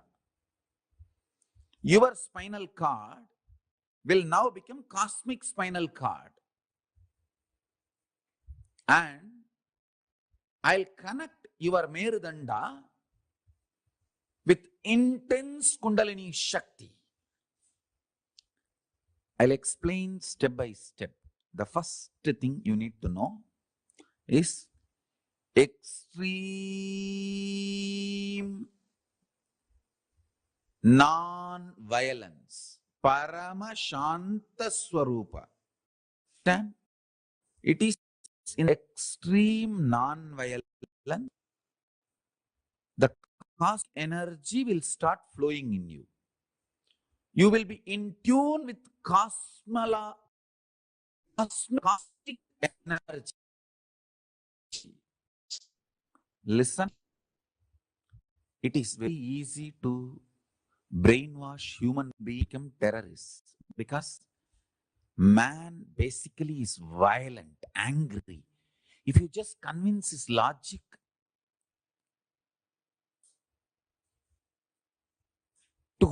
towards whom he is angry, he will become terrorist. But making you realize the non-violence and ahimsa is the real job. Understand? Making you realize the non-violence is the greatest job. Very easy to make a man terrorist. Because making a man terrorist is too easy. Brainwashing a man to become a terrorist is too easy. But here, in Hindu Gurukul, we make you completely non-violent. Pure ahimsa, paramashanta swarupa. Listen. People ask me, oh, don't we need little bit of violence to defend ourselves? Listen. All my Gurukul kids, I am not making you human being. I am making you divine being. Divine beings don't need violence. You are protected by Kala. You don't need violence. All my kids, be very clear. All my kids whom I am initiating you now with the power manifestation signs, listen carefully. All of you do not need any violence. I am making all absolutely divine being. All of you need only intense Paramashanta Swarupa of Paramashiva's dimension manifesting in you. Even your eyes, anything you see should be blessed. Understand? All my Gurukul kids, listen. In every inch, I am evolving you to become Paramashiva, the divine being. You don't need violence. For example, people tell me, oh, without violence, how we can run an army, how we can protect our country. Understand? Countries made by human beings need army. They have their own logic. They need army, they need defense, they need all that. But you all belong to the KAILASA, country made by Parama. You don't need army. You don't need violence. You only need intense power manifestation. I want all of you carry the intense bliss, non-violence even in your eyes. Listen carefully. All my Gurukul kids I am initiating now into the courtyard session. Listen carefully. So, listen carefully, intensely. Now I am going to churn your Merudanda, spinal cord. Listen. I am going to churn your spinal cord with intense Kundalini awakening. Extreme non-violence. Absolute Shanta. Paramashanta Swarupa. That is a fundamental requirement for power manifestation. Please be very clear. I am not against some country having army. It is each country need to protect themselves. That is their logic. That is different.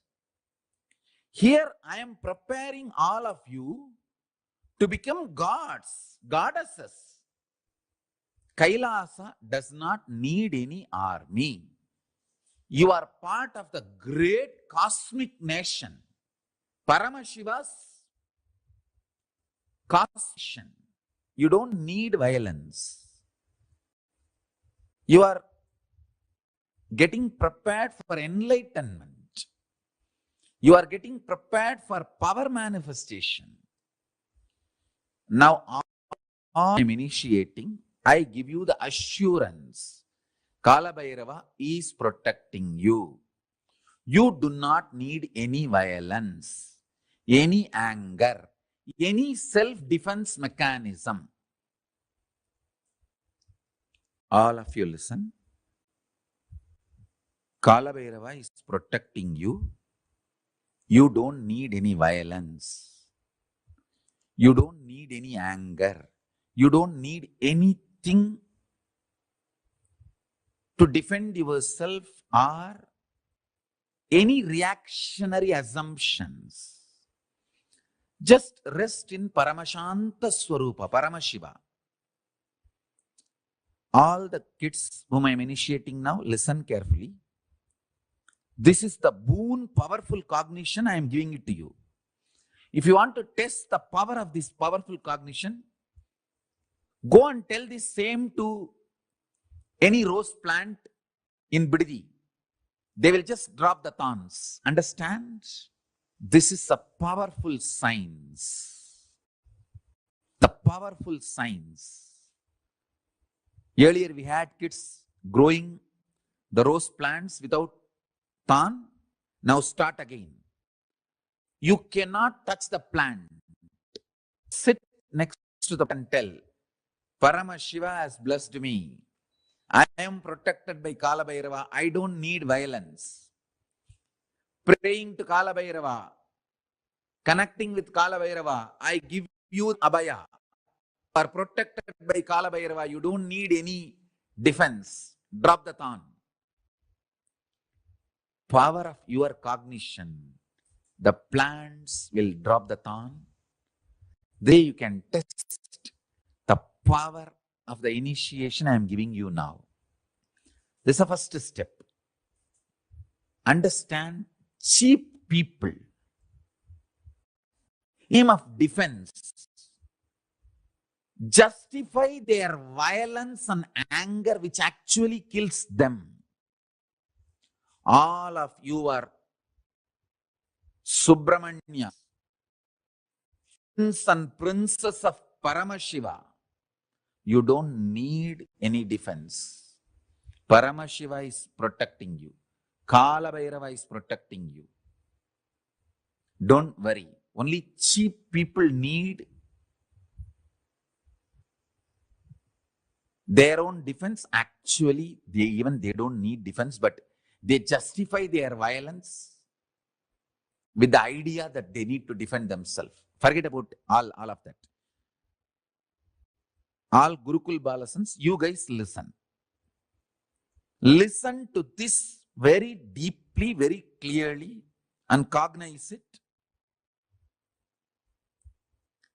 When you cognize non-violence, Paramashiva wakes up in you. Listen.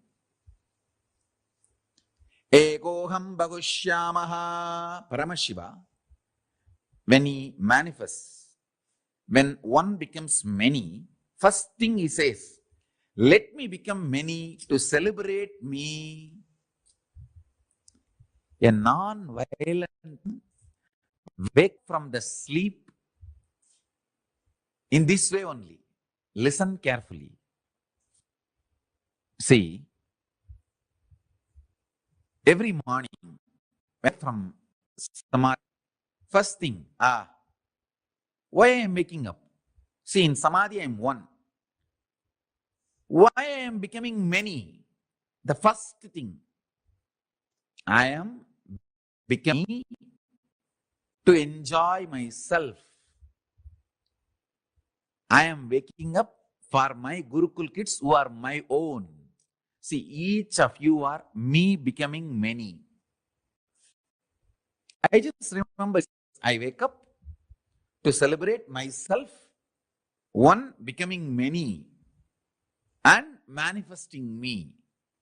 All my Gurukul kids are me, multiple me. Multiple me is all of you. So listen to each of the statements. I am one in Samadhi. I became many to celebrate myself. Now, first thought I feel why I should wake up is, my kids are waiting. Let me go and see them, initiate them, make them manifest me. So I am one. See, in the deep sleep. So for you guys, sleep, for me is Samadhi. The Samadhi, I am one. I became many to celebrate me. For example, a normal person, he wakes up violent, frightened, remembering his boss, remembering his load, remembering his enemy, remembering his fear. Person who wakes up remembering his fear, violent, anger, he becomes many to torture himself. Listen to this, all my kids. See, if you develop anger and violence in your life, morning you will wake up remembering only those things. So, one becoming many to torture yourself. You are becoming many to torture yourself. In my life, I became many to celebrate myself, to enjoy myself. Whoever wakes up becomes many to celebrate themselves, they are Paramashivas. So understand, if you become many to celebrate yourself, you are Paramashiva. If you become many and torture yourself, you are demon. All you need to do, just remove violence. If you become non-violent, the moment you wake up, you will remember only the most pleasant people in your life. So those people are nothing but you becoming them to celebrate you. When you wake up from the bed, if your first thought is, oh, let me get up to go and sit with Swamiji and attend the session, attend the satsang, or attend the courtyard session, then you are becoming many to celebrate yourself.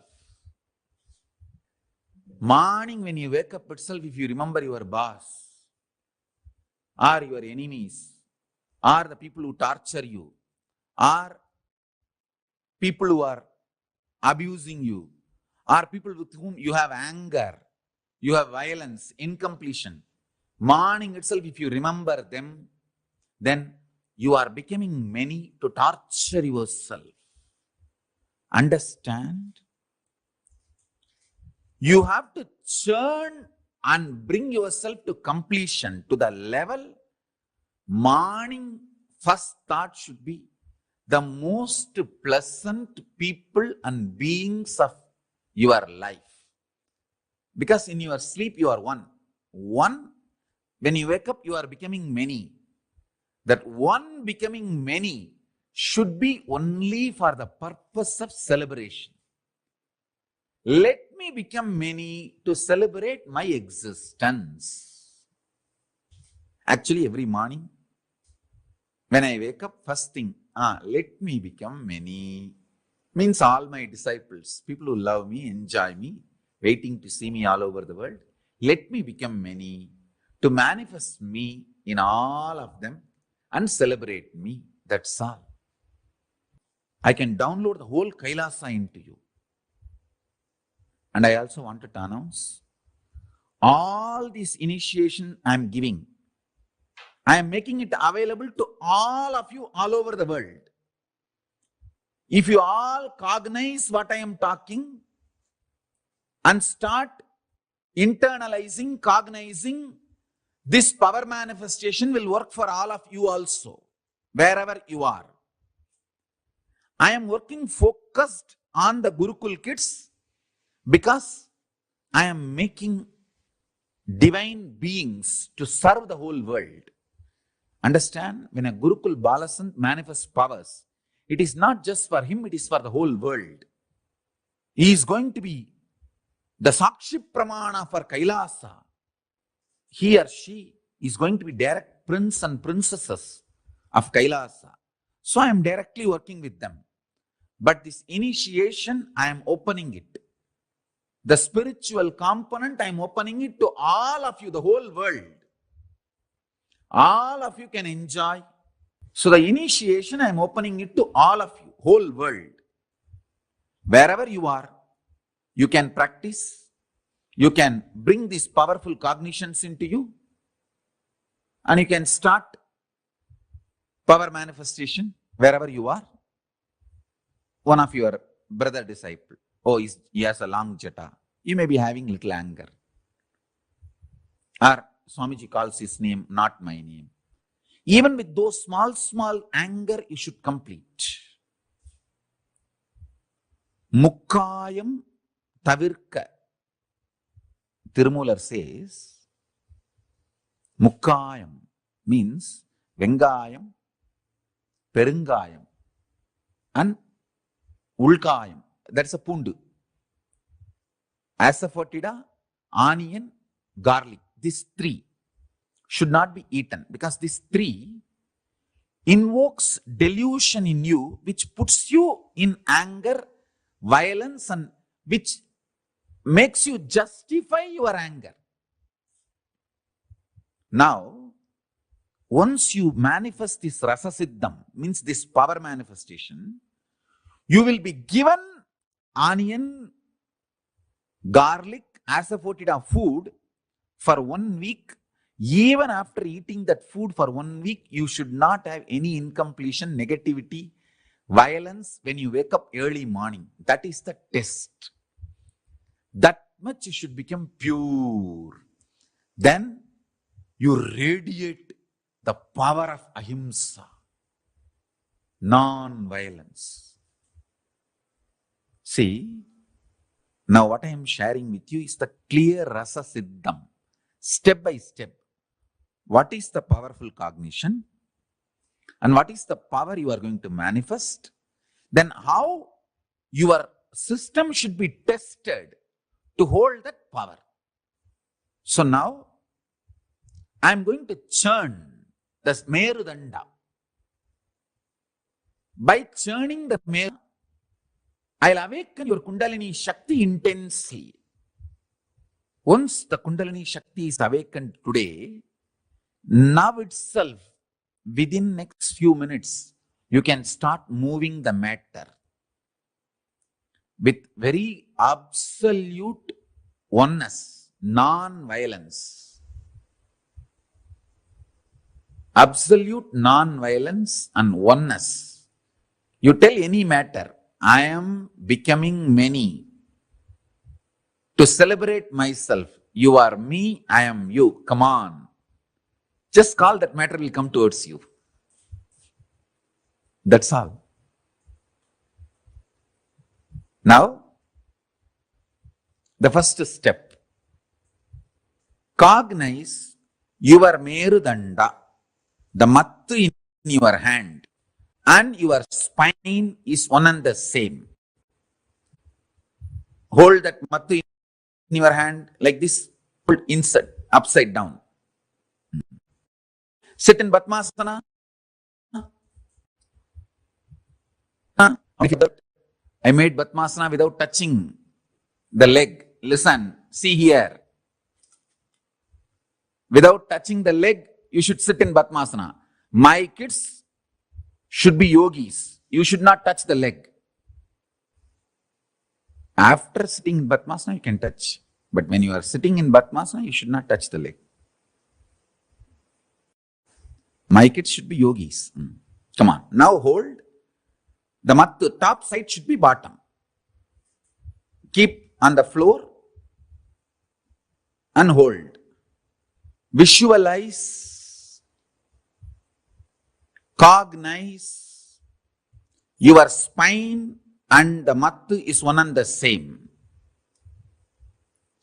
Because now when you churn the mattu, I am going to churn your spine. Through Kriya, I am going to awaken your Kundalini Shakti. Hold the mattu with both the hands. Hold the mattu with both the hands. Hold it. Cognize now. Do not chant along with me. You just sit and cognize. I am going to awaken your Kundalini Shakti. You just churn the mattu slowly and cognize your Merudanda. Your spine is getting churned. Om Nithyananda Paramashivoham. Please do not chant along with me. You just sit and only churn the Meru. Churn the Merudanda. You are only supposed to give work for your hand and visualization. Visualize your backbone is getting churned. Cognize that. Actually, I am churning. So cognize that. Om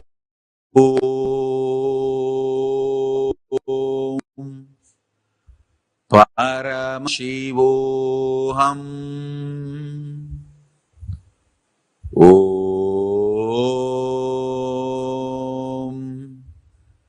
Paramashivoham. Om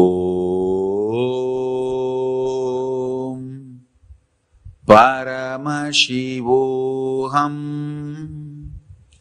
If your body is lifting up due to Kundalini awakening, tie the jata above the head. The jata weight should sit on your head. Along with the jata weight, I am going to lift your body. So tie the jata above your head and sit in Padmasana. In Padmasana, I am going to lift your body. Sit in Padmasana and tie the jata above your head. So I will raise you in this posture. Om Nithyananda Paramashivoham.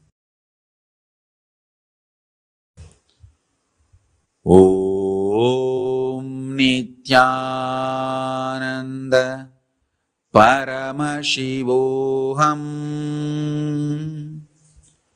Om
all of us are going to be receiving this exact process today.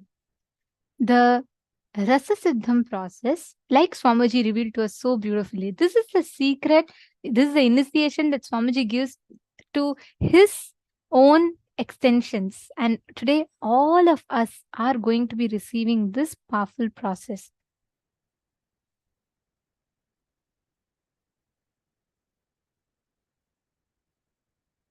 Now, every one of you that are here, please bring your mat, the traditional, the churner, and please keep that ready in front of you.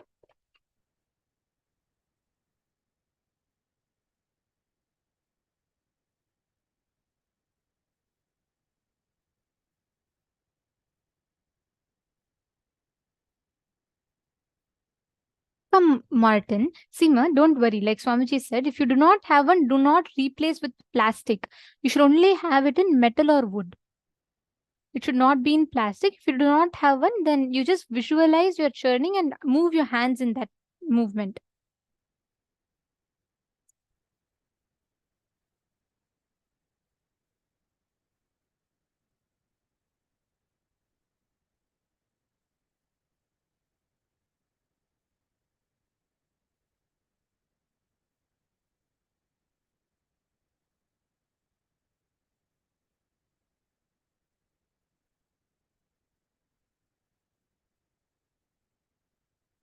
So, yes, Jessica Martin, see, if you do not have the traditional churner, right, you can just put your hand like this and you can hold it and you can churn. During the initiation, you can just perform, visualize as if you're churning and churn. But this has like such a powerful impact, this one process. Just by doing this one process, Swamiji is going to be connecting our individual Kundalini to the cosmic Kundalini. And that absolute non-violence is awakened in us. All of us are going to be experiencing this today. And especially all the participants who've been attending the full day program. All the participants who have been here since the beginning and you've been sitting in all the sessions as much as possible, internalizing and doing the processes, doing the kriyas that we did today. Understand, you all are going to have an amazing experience today because this is going to be helping us to directly awaken the Kundalini. Literally, Swamiji is going to churn your spine, like how Swamiji is explaining in that video. That particular clipping that we watched at last, that video is from Kailash Courtyard sessions that Swamiji conducted, where all of us were virtually sitting with Swamiji, and Swamiji was teaching us how to do this churning process. And Swamiji was sitting in Padmasana and showing all of us, saying that all of you also should sit in Padmasana. And without touching it, put your legs in Padmasana. And it's very, very, very sweet time that we had with Swamiji. And even it was open for everyone to attend. And actually, Swamiji is this process is so beautiful. My Janel Sila has posted it. It was so lovely even to just listen to this. See, what science Swamiji revealed in this session. Swamiji narrated the whole story of churning of the Milky Ocean, the significance of it, and like how the churning of the Milky Ocean happens, right? The exact same way, Swamiji will churn our Kundalini. And all the patterns, incompletions, like Swamiji is explaining the churning of the Milky Ocean story. Like how when they churned, first the poison came out. Once all that poison, Mahadeva himself took it on him, then all the best things started coming out. Finally, the Amrita came. Same way, during this process, when Swamiji continuously churns, all your poison, Swamiji will just remove it. All the patterns in us. Swamiji will just remove that completely and he will bestow us with that nectar, with that overflowing ecstasy in our inner space. Like Swamiji explained, that is a space of Paramashanta. Absolute non-violence, absolute bliss. That is a byproduct of this whole process that happens. So can I request every one of you to settle down? Very, very shortly, we're all going to be entering into the darshan. Can I request all the participants to please come and be seated in front of the cameras? I see all cameras with wide smiles. Yes, today is going to be a very, very, very exciting session. I'm waiting to see in what form Swamiji is going to be coming, and all of us here are also waiting for the same. Every day, see, we all are extremely blessed because even today we were sharing with you about one of the Nayanmar stories, right? Nayanmars, who are the great saints and extremely devoted to Paramashiva. They're so devoted that they're worshipped in Paramashiva's temples. Even such great devotees of Paramashiva could only experience one form of Paramashiva. Just any one or two forms of Paramashiva, and not more than that. For us, we are getting to experience the darshan of 64 different forms. And moreover, he is here like sitting. I used to think, okay, when Paramashiva is coming and giving darshan to the Nayanmars, how many minutes would it be? Like he's coming, he's revealing it is he who did that whole Leela and blessing them, giving them the boons and giving them the enlightenment. For us, he's coming, sitting with all of us for so long, and all of us are getting to enjoy him in various different forms. Each day, take any. Actually, most Hindus don't even know all the 64 forms. Honestly, none of us even knew these names until the time Swamiji brought it to all of us. Swamiji explained it to all of us. Otherwise, we won't even know the names of these deities or even the how they look. Nothing. None of us know about it. Swamiji has the Navakanda Yoga Samādhi also. We do not know any of these sciences that Swamiji is bringing. Exactly. And now Swamiji is getting that to all of us, where at the comfort of our own homes, we're able to sit and we're able to enjoy these various forms. And Swamiji makes it so unique. Like if you have had, today we're going to have the darshan of Bhagavan Veerabhadramurti. Now, today we are going to be having the darshan of Bhagavan Vishapaharanamurti. Now, let's say you experience the same darshan in the last program. How many of you see every program, any deity you take, each time you experience Swamiji like the same form in a completely unique way? It's like no two darshans are the same. I mean, and everything is so authentic. The exact same ayudams, and we all need to know whether it is the line drawings that are there in the background. You will see when Swamiji is giving us the darshan, you will notice that there are some deities' pictures. Swamiji goes to the extent of ensuring even those pictures are exactly as per the Agama. Swamiji pulls out the reference, which book, whichever Agamic book is describing that particular deity's form. Swamiji pulls out that reference and ensures that exact temple where this form of Paramashiva is worshipped, that reference is taken, and that exact Moolavar forms and the Agamic forms, these are the forms of the deities that we get to see in Swamiji's background. Actually, Swamiji, during the session, Swamiji had showed us the exact form of Paramashiva, the Kurma Samharamurti form, right? Remember in the session, just 2 sessions earlier, Swamiji showed the picture also of how Paramashiva wears a turtle on his neck and there's a tiger claw. That exact form, like Swamiji is revealing to us, each form, what song we all need to listen to. These are all not songs. Like Swamiji said, they're all Prakrit chants. And Prakrit is having all these sacred syllables, everything, certain of these shlokas. Of course, there's Sanskrit, Prakrit, and some Tamil Siddhar Padalgal. All of these we listen to. For each deity, based on the deity, their form, initiations, and also what songs that we listen to, every single thing is tailored to us personally by Swamiji himself. That is why whether you see the background behind Swamiji, or whether you see the astra that Swamiji holds. Yesterday, Swamiji is holding the bow, right? Each one is exactly as per Agama, the Dhyana Shlokas. That is why every day we chant the Dhyana Shlokas to all of you. Because how exactly the Agama describes that particular form of Paramashiva, precisely in that same form, Swamiji gives darshan to us.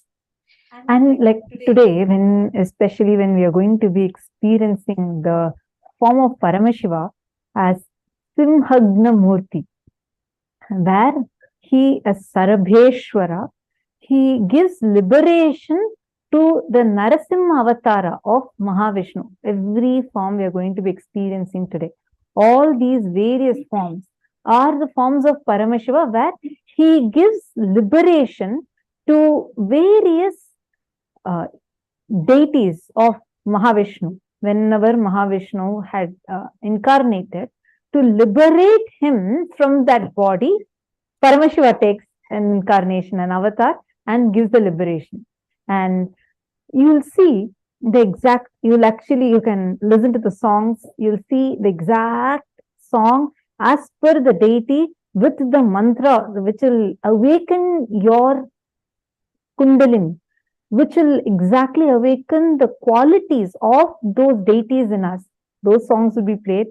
Everything Swamiji micromanages up to the dot. Whether it is the jewels that Swamiji is wearing. You'll see in, like for example, let's say we have the Nataraja Darshan. You'll see Swamiji's neck, the pendant in the neck would have the exact Nataraja form.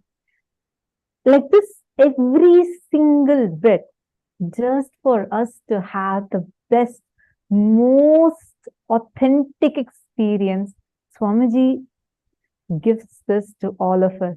I mean, all of us are enjoying all the 64 forms of Paramashiva, and each day we are thinking, God, what form is Swamiji going to be coming in today? And how, like you'll see, like each of those deities in real life, you getting to experience them in real life, physically. That is the very science of Bhava Samadhi Darshan.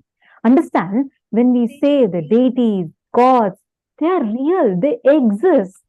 They exist in Kailasa. When we learned about the 14 planes of existence, the beings really exist there. The science of making the higher level beings land in this plane is unique to Hinduism.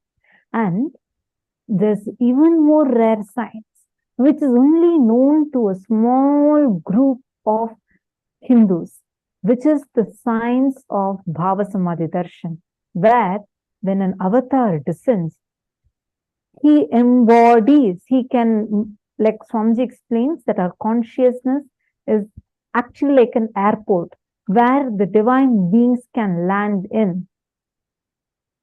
That is what we experience during the darshan. When Swamiji is giving us darshan as Simhagna Murti, Sarabheshwara, literally Bhagavan Sarabheshwara's form of Paramashiva lands inside Swamiji and manifests through the physical form of Swamiji, where the Nijavatara manifests the pure consciousness, the being, and the physical embodied form.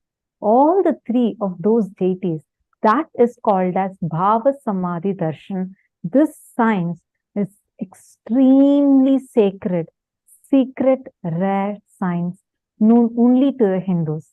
And Swamiji is reviving this science so much. Like Swamiji is the one who has given the maximum number of Bhava Samadhi Darshans and is continuing to give, keeping this tradition alive and reviving the tradition to all its glory. Today, you see, we have people from 85 plus different countries where all of us are sitting and saying, okay, today we are having the Bhava Samadhi Darshan of this form of Paramashiva. I mean, even for us to be aware that this science exists, this is what Swamiji has revived and made it available to us, and he himself is giving it as an experience to each one of us.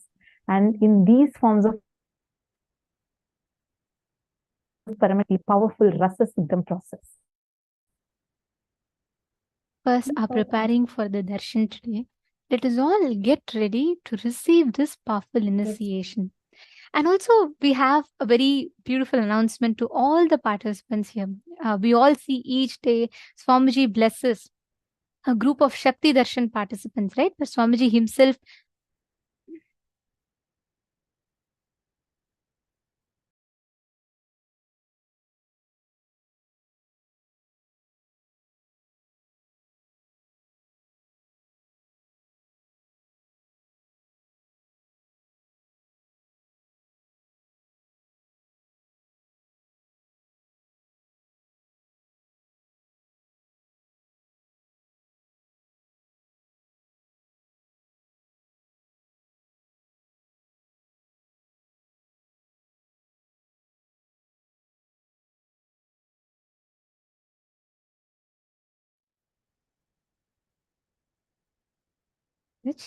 so every day we see that a group of exclusive participants get to hear the blessings directly from Swamiji. Of course, all of us receive the blessings in the chat.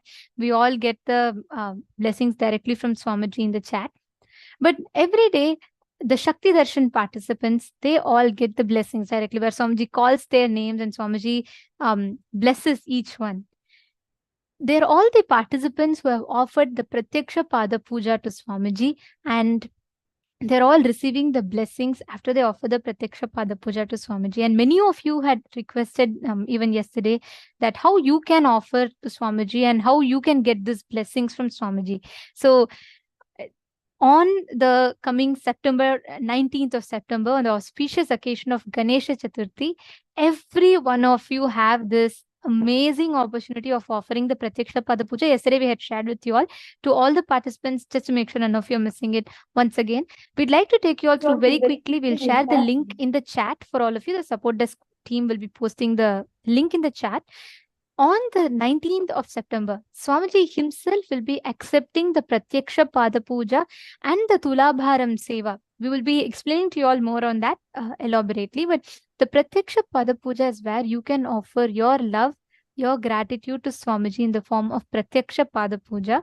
And in your name and for your entire family, the Pada Puja will be offered in the temple and the Sankalpa will be chanted. And Swamiji will himself directly bless you and your entire family. You get to ask boons to Swamiji himself directly. So this is an exclusive opportunity for all of us on the 19th of September. So if any of you are interested, you'd like to make the offering, you all can head to events.kailasa.org/payment. The link will be posted for all of you in the chat. So you all can head to the chat. The support desk will be posting the link. And now, let us all prepare ourselves for the darshan.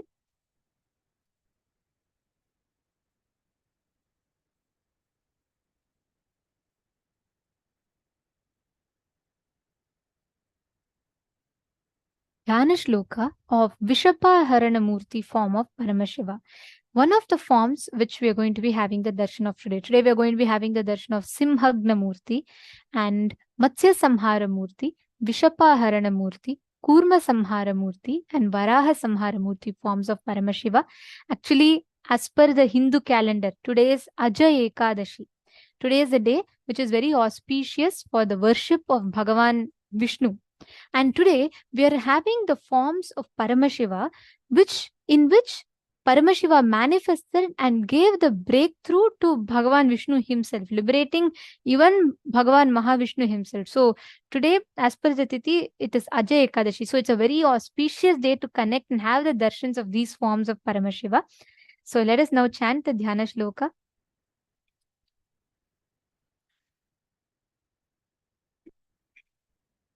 अभयवरदहस्तं टङ्कसारङ्गयुक्तं शशिधरमहिभूषं पीतवस्त्रं त्रिनेत्रम् शिवमसितकलाढ्यं तं वृषारूढदेवं विषहरणकमीशं चित्रपिञ्चाट्यरूपम्. Form of Vishapaharana Murti is as follows. Having the Abhaya and Varada, the Tanka and the bow, he is wearing the crescent moon on his forehead. wearing the yellow clothes and having 3 eyes. He has a dark complexioned body and rides on a bull. Such is the beautiful form of Vishapaharanamurti. And today, all of us are going to be having the darshans of these auspicious forms of Paramashiva. Every one of you that are sitting here, each one of you can ask any boons that you want. Like Swamiji was explaining in the session, revealing in the session to us today. Any poisons, internally or externally, that you wanted to be removed, connecting to this particular form of Paramashiva, the Vishapaharanamurti form of Paramashiva and the Kurma Samharamurti specifically, of these forms of Paramashiva will remove any kind of poisons that is sitting inside you as patterns or physical toxins in the body. All of these you can just connect to this particular form of Paramashiva and you can get the blessings, and this form of Paramashiva will just remove, he will just suck out all the problems, all the poisons, internal, external, everything in your body, and he will liberate you from all of that. Just like how Paramashiva bestowed that liberation even to Kurma, the form of Mahavishnu, same way Paramashiva will be liberating us from all the delusions. Swamiji is himself going to be conducting this powerful alchemy process for us, where he'll be liberating us from all these delusions and giving us the ultimate awakening of Kundalini. So we have the cosmic alignment as well as the cosmic happening right here, where Swamiji is going to be manifesting all these forms of Paramashiva for all of us to experience. So get ready. How many of you are excitedly waiting for today's darshan? And mainly to have the darshan of these forms and enjoy the various ways in which each of these forms are manifesting through Swamiji. I feel a lot of excitement and smiles. It's me. Understand? Now all of you, just sit. You don't need to do anything. Make sure your distractions are away from you. Have your another device, have a phone or another device through which you can post your prayers in all of the 6 platforms that are there, and just sit. Just be here. Enter into a deep, restful awareness. Today we all did unclutching. You will see, because of doing the unclutching meditation and preparing your inner space, you will now see how powerfully you would be able to receive the darshan. So let's get ready. Can I request all the participants to please sit in front of the camera? Understand? Especially the participants sitting on the two-way video conferencing. All of you are not just receiving the Diksha alone, you're receiving one more special initiation, the Nayana Diksha, where just through a look, Swamiji transmits these initiations to you. Understand, during the darshan, Swamiji personally sees every single participant. He goes screen by screen and sees every single participant. So make sure you're sitting in a well-lit room. Make sure that you're clearly visible. You don't want to miss this chance where the avatar's eyes fall on you and he gives his very Shakti to you. See a lot of you smiling widely. Yes, Swamiji really sees every one of us. All the participants on the two-way, be informed, each of you are being directly seen by Swamiji. Individually, Swamiji sees every single screen. And Swamiji blesses and initiates each one of you personally. That is why it's completely different from when you sit and watch on YouTube versus sitting and having the darshan through the two-way video conferencing. Let us all now get ready to receive the darshan and the very powerful Rasa Siddham process. Please sit straight with your head, neck and spine in a straight line. Chant the Mahavakya. Om Nithyananda Paramashivoham